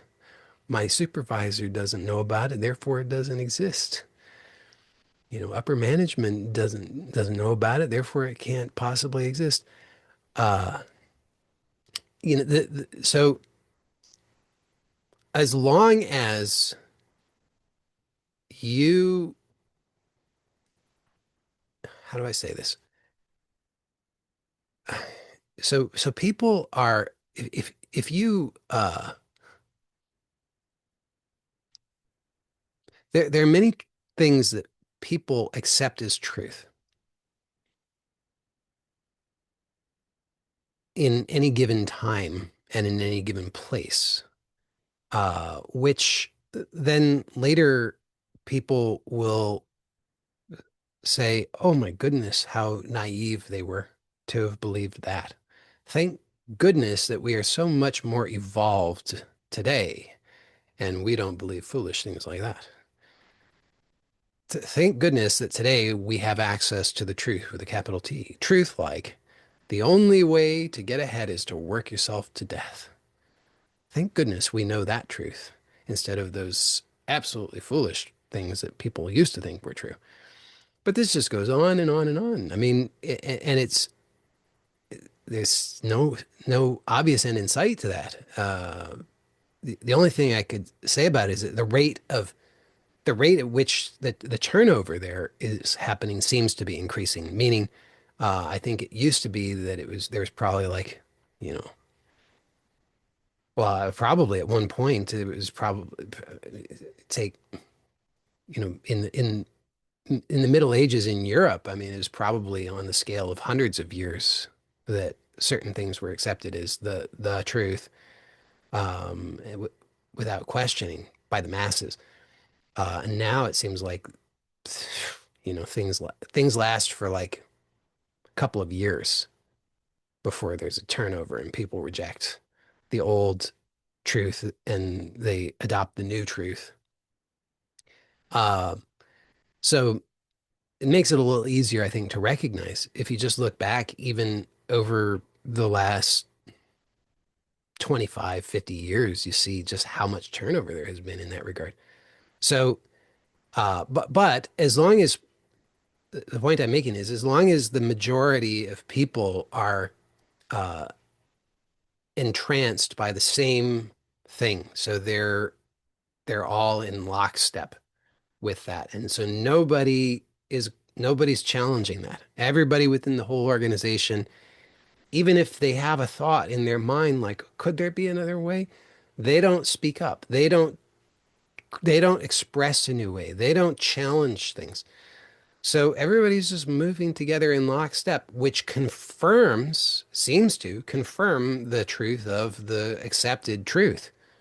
Because everybody looks around and they say, well, gee, that seems to be the truth because it's confirmed because that's how it seems to be. The people who work harder, the people who suck up, the people who give up their weekends, the people who work late evenings, the people who suffer from heart attacks for the company, they seem to be the ones that get a salary, a raise in salary, a raise in their status in the company. Seems to be the truth. But it's only because everybody is just in that common collective hypnosis. So, uh,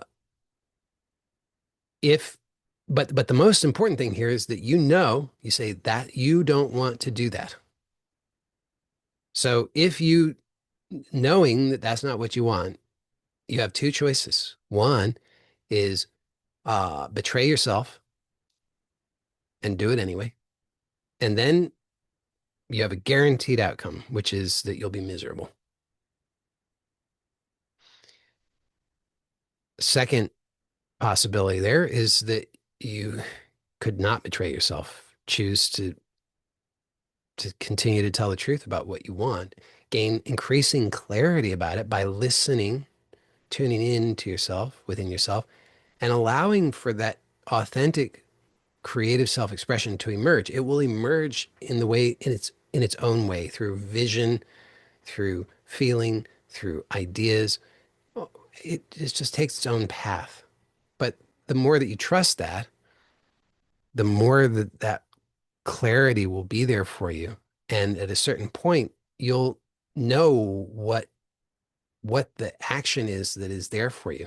And I don't mean that there's just one action, but I mean at any there are certain thresholds where it kind of condenses to a point where you realize, ah, this is the action, and you take that action, and then you get feedback, and then you continue to get more clarity within yourself through continuing to listen and tune in and feel. And then again, there's some condensation of some clarity of action, and you take the action and you just continue in that way, and you'll see then through that path, you are forging your own path, really.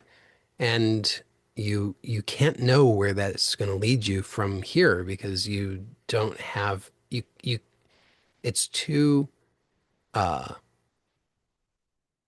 it doesn't fit in the box. It's too different. So you can't even make sense of it from here. But if you trust in that inner guidance, you will find yourself there. And then, like I said earlier, only from that point, looking back, you can make sense of it.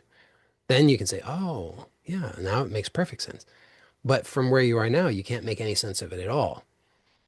And this is different than, people say, oh, live in the end, all this stuff. No, I don't think so. I think that you can't, with your current conditioning, you can't actually really truly imagine what that is. It just doesn't fit into the box of your current conditioned thinking. But you can trust in that and allow that to guide you. I'm not saying don't ever imagine or give words to what it is that you want. That's useful, but don't hold tightly to it. Don't think and demand that it must match your limited vision now. That's only there to start to draw you out. Uh, so I really think that if you just continue to trust in what you already know, because you already said that's not what you want to do, then you will be guided and you will discover your own true path. Uh, it's not it's not easy. Uh, it's not comfortable because it's not part of the status quo, but it's truthful. So like that's why I said you can either betray yourself or be true to yourself. I encourage you to be true to yourself. I think you'll be satisfied that way. Somebody says, how do I know if my desire for an easy life is alignment or subtle avoidance of discomfort? Um, well, like I was just saying, you hold it all lightly. So I mean, because it's both. If you're listening, if you're really tuning in and feeling within yourself and what you're getting is ease, then there's truth to that. Of course, then your mind, your conditioned mind tries to make sense of that and it tries to imagine what that ease would look like. And it conjures up this idea of, well, then you'll have the 30 million in the bank and you'll have the chauffeur and you'll have the personal chef and boy, isn't that going to be easy? Because I mean, I'm just making something up, but the idea is that your mind tries to fit that authentic ease into its present understanding of ease, and it comes up with something that's not it, and it's going to be an avoidance of discomfort, as you say. So it's both, and that's somewhat unavoidable, but that's why I'm saying don't hold too tightly to whatever your conditioned mind conjures up in that regard. It can be useful as something to kind of point you in a direction, but then uh but but but it's but if you hold too tightly and cling and you insist, oh, it must look like this, it must look like this, then you will end up you might end up with that, but it won't be what you want.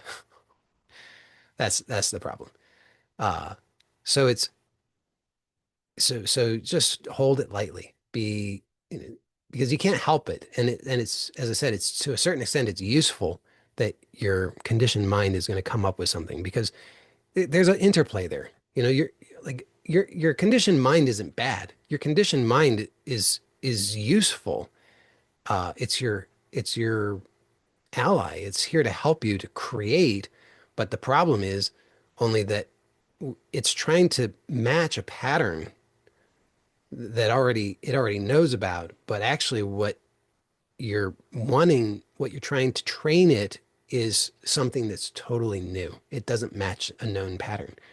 So you tune into yourself and you catch a glimpse of something that's totally authentic, and then your conditioned mind's like, "Oh, is it like this?" And you have to say, "Well, kind of, but but not quite." Right? So that's the idea there is encourage it. Don't say don't scold it. Say don't bad mind. You totally got it wrong. Say it's kind of like that and not quite. So let's keep let's keep exploring. You just encourage it to keep exploring. And it's eager, it wants to please you. So as long as you encourage it to keep exploring in this open way, then it will. Uh, but it always wants to land somewhere, and it wants to land somewhere that's already known and familiar. And you have to encourage it to continue to explore new, unfamiliar territory. And then you'll find that you experience much more satisfaction that way.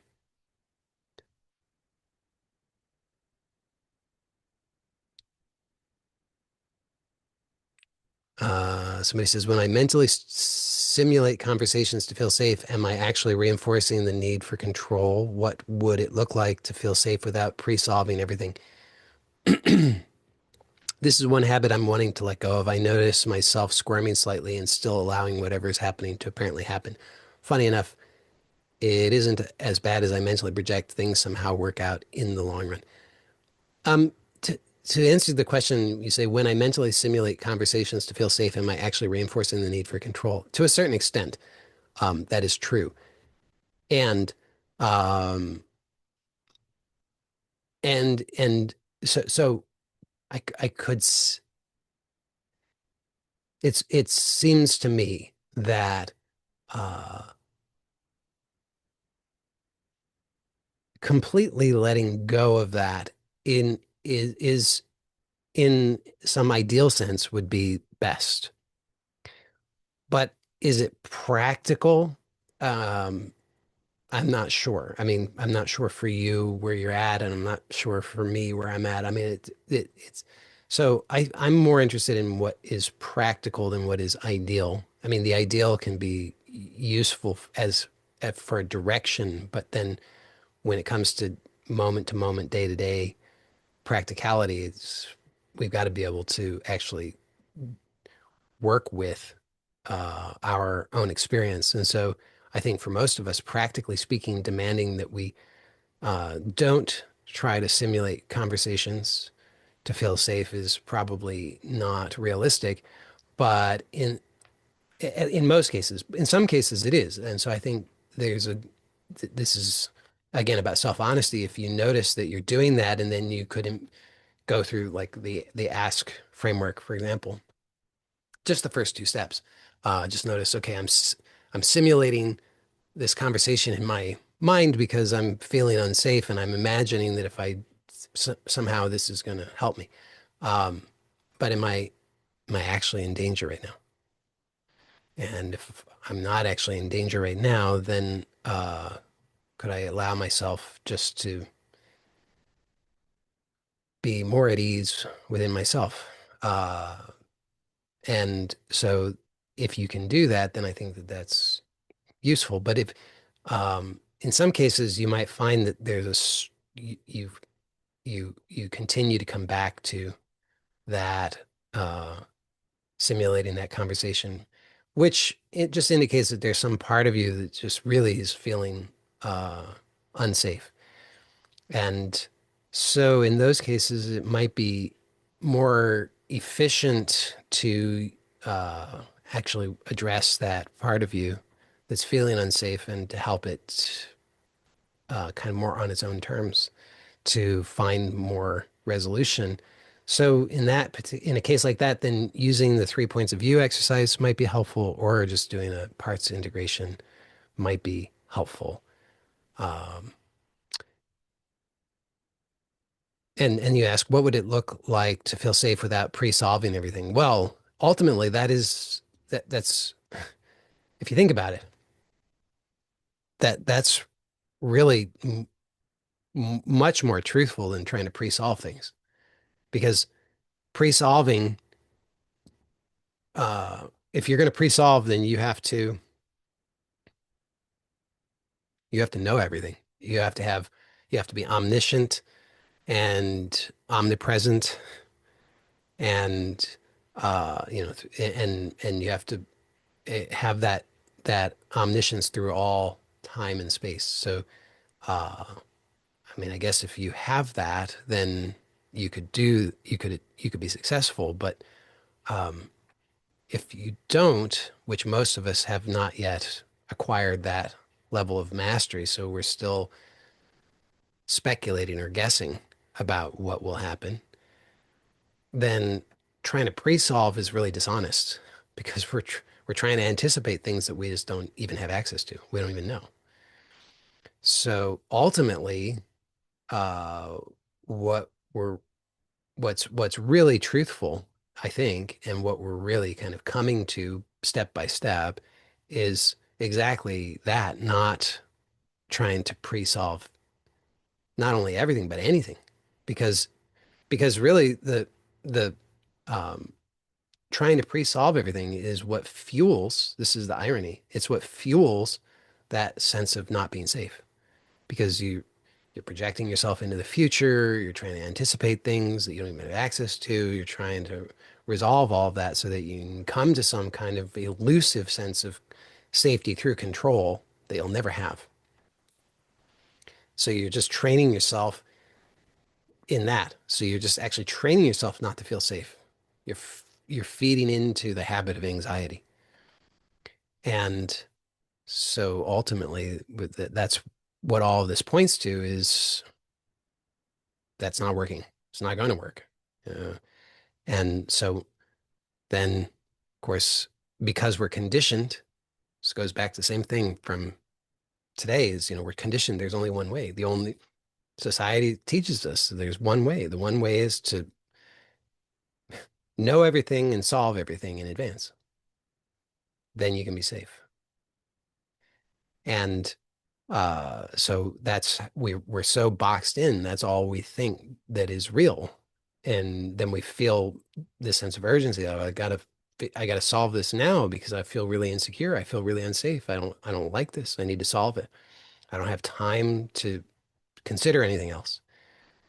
But when you can see that the way that you've been approaching it hasn't been working, and it's not going to work, then you can approach it in this other way, and it starts to become clear that there are infinitely many other ways, other possibilities, um, and some obvious ones include that, questioning, am I even, is it even true that I'm not safe?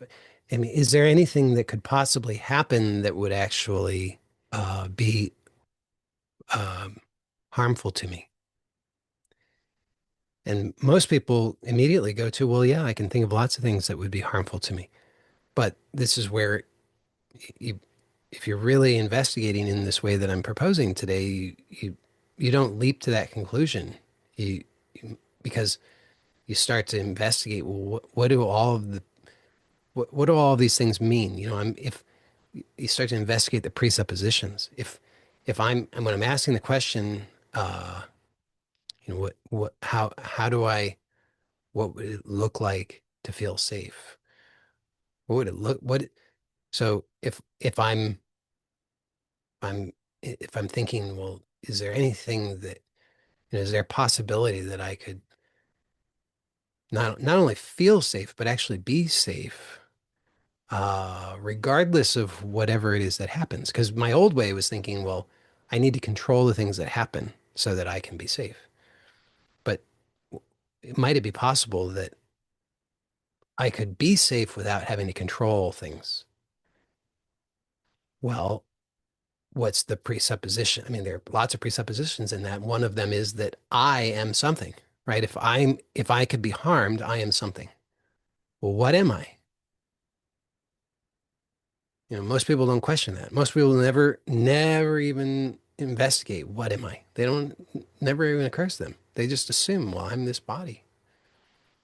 If things happen to this body, they happen to me, and things could hurt this body, therefore they would hurt me, and I have to make sure that that never happens. Good luck. But if you start to open that up and investigate with real curiosity and an open mind, not assuming that you know any of these things, and you really open that one up, well, what am I? I don't know. I mean, what is it? How do I know that I am this body? Um, if I'm not the body, what might I be? Well, how do I know that I'm anything? Is there anything that I can definitively say that that is what I am? Uh, am I these thoughts? Am I this uh, sense of being something that takes possession uh, of thoughts or feelings or memories or a body? If How would I know that? You know, is it possible that I exist independent of all of those things? It's possible. So if you really start to open it up in that way, then it really exposes so many other possibilities, and many of which are, I think, much more, uh, much more fulfilling. The person who wrote about the joy in not paying the bills clarifies that it's the joy doesn't pay bills. Yes, not directly, not yet. Give it some time. Uh, this person says the big things I need clarity about. This was in regard to, let me find. Oh, it feels like I shouldn't want those things, but it feels so important. So you feel like you shouldn't want the big things you need clarity about. Well, yeah, that's a trap. You can free yourself of that trap. Just that, with what it is that I'm proposing today, you can free yourself of that trap, which is, just allow yourself to continue in this very innocent way. You just continue to be with yourself as you are, just feeling, just listening, tuning in. So, so if there's a feeling that comes up and then a thought that says this feeling means that I don't remember how it was expressed now, but whatever it is, you just allow that. And as you do, uh, you don't have to react to it. You don't have to solve it. You don't have to do anything with it. You really don't. So as you just allow yourself just to continue to allow, just to feel, to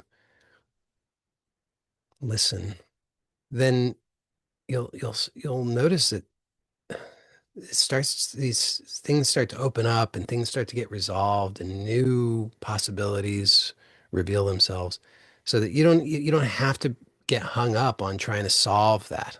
It's like whatever problems present themselves in thought, you don't have to solve that. At it it's not even uh yeah, it's not even necessary. It's a lot of that goes back to school, really. I mean, and the same mentality plays out in so many other places. So even if you didn't go to school, you got it somewhere. Is this idea of if if the if the question is posed, you've got to answer it. No, not true. You really don't. So you might be pleasantly surprised if you just explore it the way that I was proposing. Uh, Somebody here says, but I also feel a pressure from societal training that we have to somehow, some way make a commodity that profits on anything about ourselves that we can. do actually, whether we like it or don't. Love playing guitar, make money from it. Hate selling real estate, doesn't matter, make money from it. Yeah, of course, that's exactly what that, yes, so I agree with you. Society seems to uh, suggest that. And this is similar to what I was responding to the person about the who has the corporate job uh, and says they don't want to play by the rules that they perceive are the rules of the corporate world. Um, Society is like that too. I mean, so as long as we just follow along in lockstep, because we're like, well, I don't have any other option. That's just what society says. Then society continues unchanged. I mean, that's kind of how society exists. There's a collective uh, agreement regarding it. And if you, I mean, you're not the only one. I promise you. But people don't uh, people aren't willing to be truthful.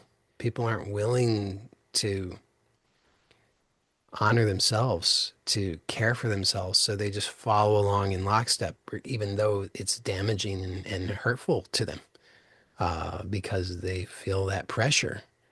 But the pressure ultimately is the pressure that you put on yourself. Now, yes, I mean, don't don't get me wrong. I do realize that individuals within society or can become quite vicious because anytime they feel threatened by anybody who's not following the program, and so they can put they can try to exert their own kind of pressure, snarling and various means, but ultimately it's still up to you. You accept that and put that pressure on yourself, or you continue to be truthful and uh, and just honor yourself. I mean, if you're not going to take care of yourself, who will? Like I said earlier, I mean, nobody knows. Nobody has access to what is true for you. Nobody can possibly know that, only you. So it's up to you to honor that and take care of yourself and let the cards fall where they do. Uh, or don't. You know, you could betray yourself if you want. I wouldn't recommend it. The same person adds, you feel joy from that, make money from it. Yeah. I, and then they say there's nowhere to breathe in that or just and only feel or experience. It's all doing. I speak for myself. This is interpretation of the pressure given that there actually is one. That too is up for discussion, of course.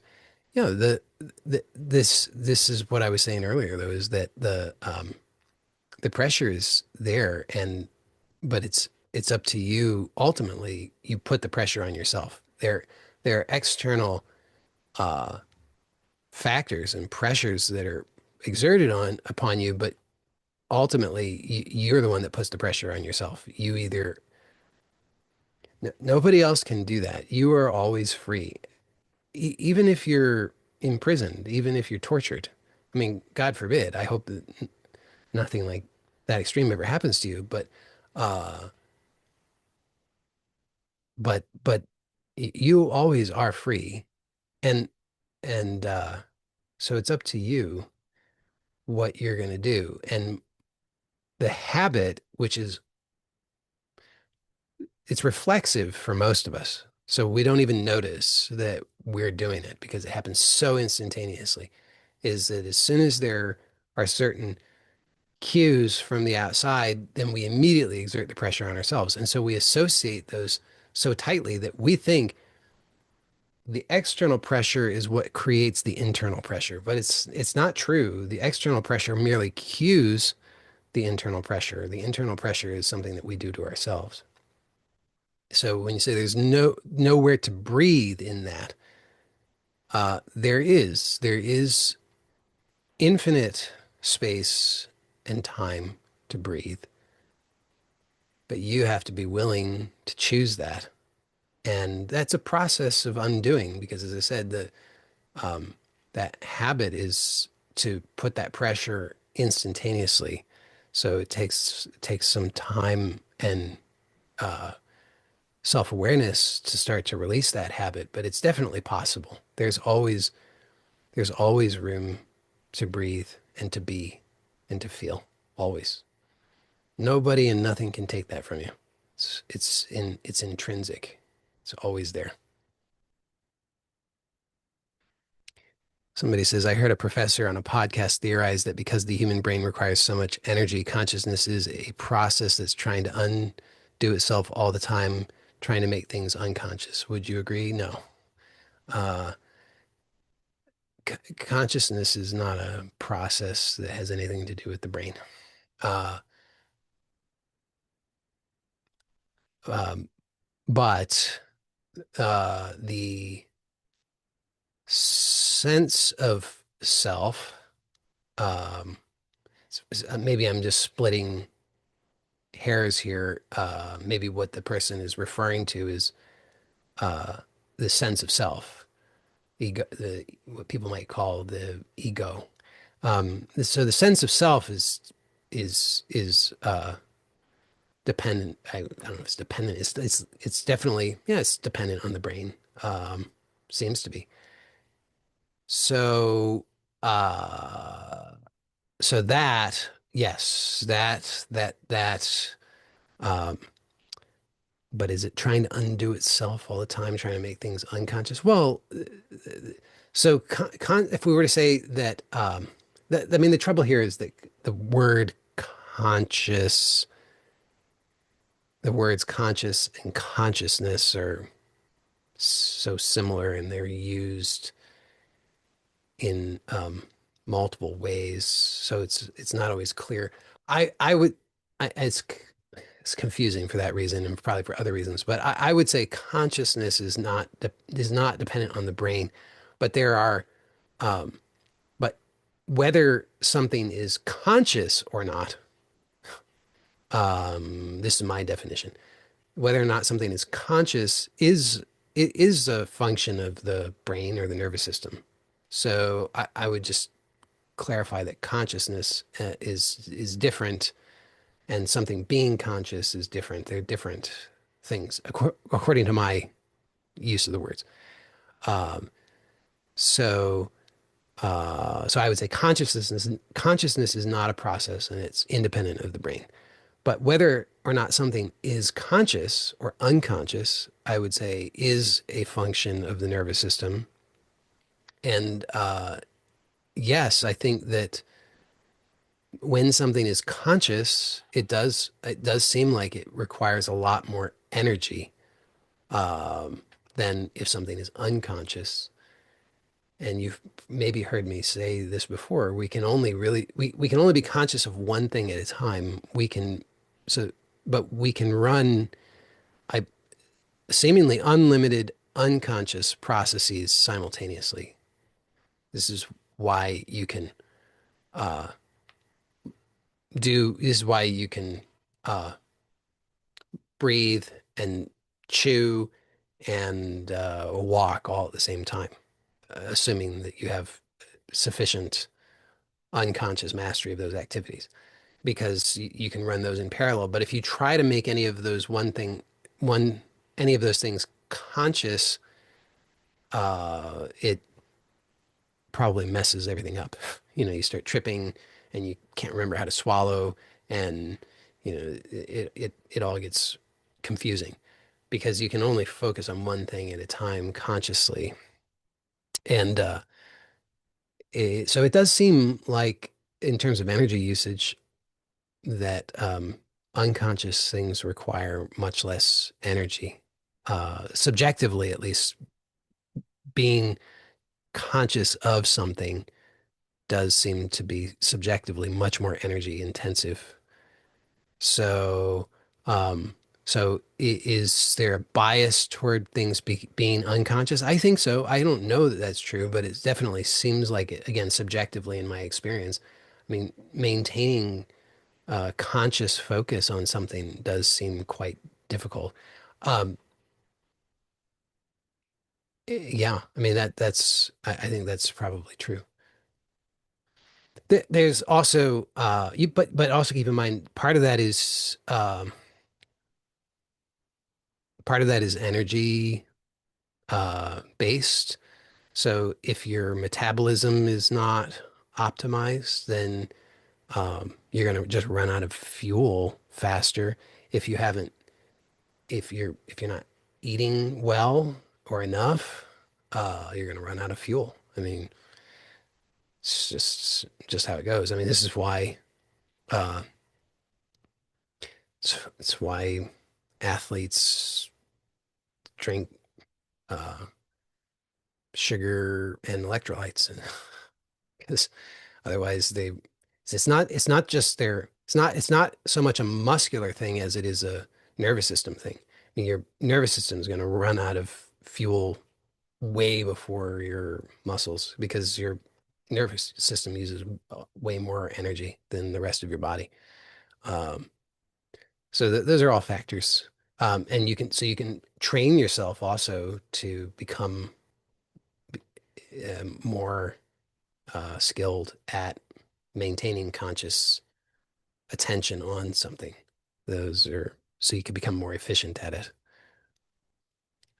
Because also, I'll just say that a big challenge there is attention switching. So even when you're trying to focus on one thing, your attention is going to other things. So there's uh, learning how to inhibit that is part of the skill because every time your attention is switching, it ramps up energy usage because it's much less efficient.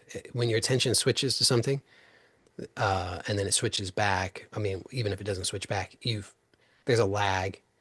Um, and so you're not able to maintain the same quality of focus on something until you've maintained a uh, exclusive focus on that thing for a certain amount of time. So every time your attention, even for half a second, goes to something else and then comes back, then you're at suboptimal efficiency by a long shot until you've been able to sustain your focus on the one thing for long enough. I don't know how long that is. It probably varies from individual to individual, but it's on the scale of many seconds. But most people's attention flips to something else in a matter of seconds. So people are usually uh, operating in a very inefficient manner in that regard, which is very energy intensive and has a low output. So, but you can train that. You can improve that. I mean, like something as simple as there's a uh, ancient yogic practice called Tratika, which is just focusing on one point. So that's one thing that you can do. Breath awareness also, uh, just keeping the attention on one thing. You can train greater efficiency in that. Also, the ask framework is helpful in that regard because that allows you to when you feel when you're afraid, uh, your nervous system is not going to allow you to just stay focused on one thing. It's going to be scanning constantly. So, learning how to uh, dissociate the many triggers that are presently triggering fear responses that don't need to is also helpful in that regard. And the ask framework can help you with that. Okay, so somebody says, apropos working ourselves to death, aren't humans really designed for the kind of constant structured grind that modern life often demands? For most of human history, life was effortful, came with intense activity, hunt, build, gather. I feel that we're just often living in systems that weren't designed around human limits needing constant effort. most of us grinding till exhaustion. How can I change my relationship to effort? I think that's the only way to get out of this seemingly impossible situation. And how do you organize your day so you can finalize everything that needs to be done along with your spiritual work?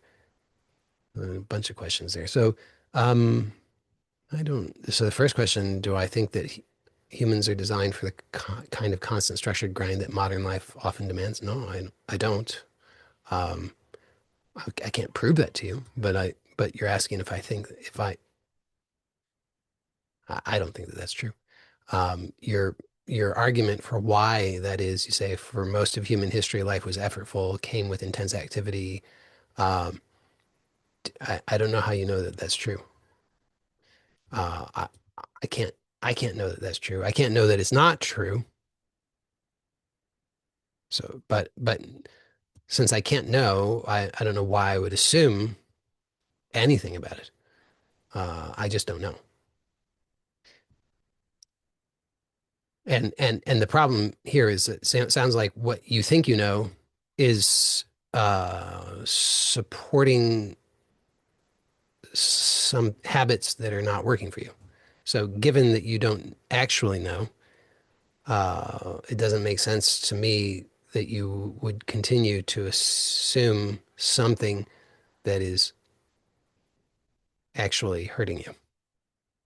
And then you say, I feel that we're just often living in systems that weren't designed around human limits needing constant effort. Um, well, that's also an assumption, and I don't know that you. I don't know how. I wouldn't know how to know that.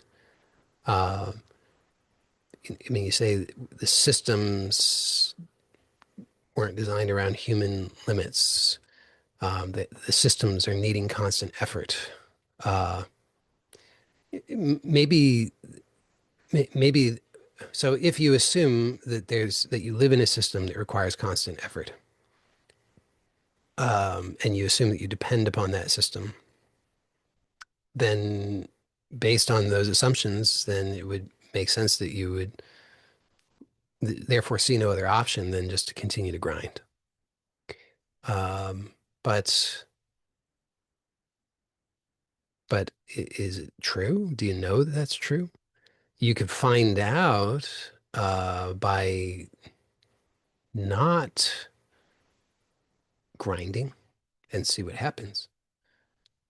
Because if you think I have to grind, I have to grind. If I stop grinding, then the universe will fall apart. Uh, and then you create a bias. You say, well, see, thank God I kept grinding because the universe didn't fall apart. And so there's proof. But you have to be willing to test it the other way around. So what if you allowed yourself not to grind? And maybe you grind for 12 hours a day, and so you could start by just only grinding for 11 and a half and just see how does that go, you know? And then maybe try 11 and then 10 and a half and then 10 and just keep experimenting to see at what point does the universe fall apart. And if the universe does fall apart, uh, let the dust settle and see how is that. Because maybe you'll find that after the dust settles, even if the universe falls apart, maybe it turns out it's okay. Maybe even better than okay. Maybe it's better than what you were doing. But you can't find out unless you're willing to test it. So you want to change your relationship to effort. Well, I would, I think I answered that question. It's just a willingness to give yourself some experience with something different.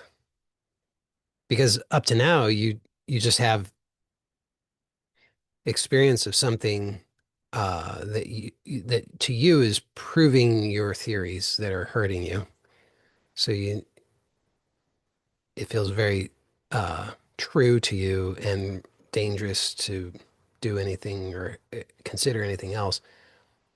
But in order to free yourself from that, it's necessary that you give yourself evidence of the viability of something else. You can do that, and you can do that also by reframing or reorganizing past experiences. So you could think about um, y- you've labeled your past experiences such that you say, "Oh, all these things mean that I have to grind, or the universe will fall apart." I mean, those are my words, not yours, but something along those lines. And then, um, but you've not organized any of your experiences as evidence that you don't have to grind, uh, or that if you don't grind, or if you allow yourself to relax, or you allow yourself to enjoy your life, or you allow yourself to be authentic, or whatever, that that has positive outcomes. So you could also just think back through your life and notice what examples do you have from your life that are evidence that when you allow yourself to be authentic, to relax, to express yourself in a joyful way, or whatever it is, that that has positive outcomes in your life. That can be a useful exercise without having to take seemingly risky actions or make what seem to be risky choices now not to grind. But it could help you then to have some support that would then allow you to explore not grinding in a way that could feel less risky to you.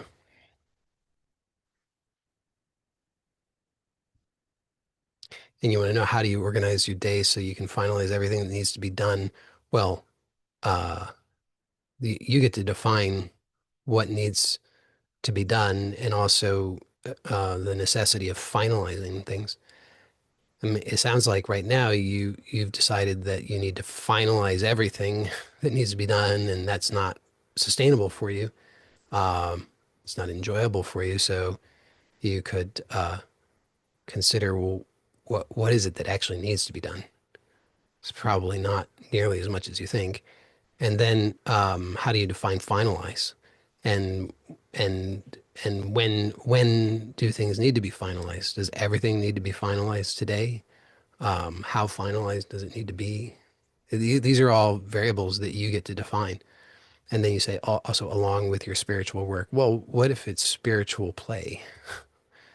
And what if it could be done? What if spiritual play could be done uh, with alongside everything else? What if every moment was spiritual play? What if every breath was spiritual play? What if every thought was spiritual play? What if every step was spiritual play? What if every meal was spiritual play? Every conversation, every interaction. I mean, you don't have to uh, make it a separate thing. There may be certain benefits to establishing certain habits. I won't deny that. Obviously, I advocate for that. Um, but you'll also notice I don't advocate, I'm very explicit about advocating for establishing those habits in ways that are sustainable, even if that is only literally only seconds per day. And so, and those things can be done. There's no shortage of time. You can, many of those things you can do along with other activities that you already do. I mean, you could practice. I'm not saying it's necessarily optimal, but you could practice breath awareness while you're brushing your teeth, while you're eating lunch. You could, uh, while you're commuting to work or going on your way to the grocery store or whatever, you could ask yourself, what is it I really want? I mean, these are things that don't require that you dedicate long periods of time to them in order to get results.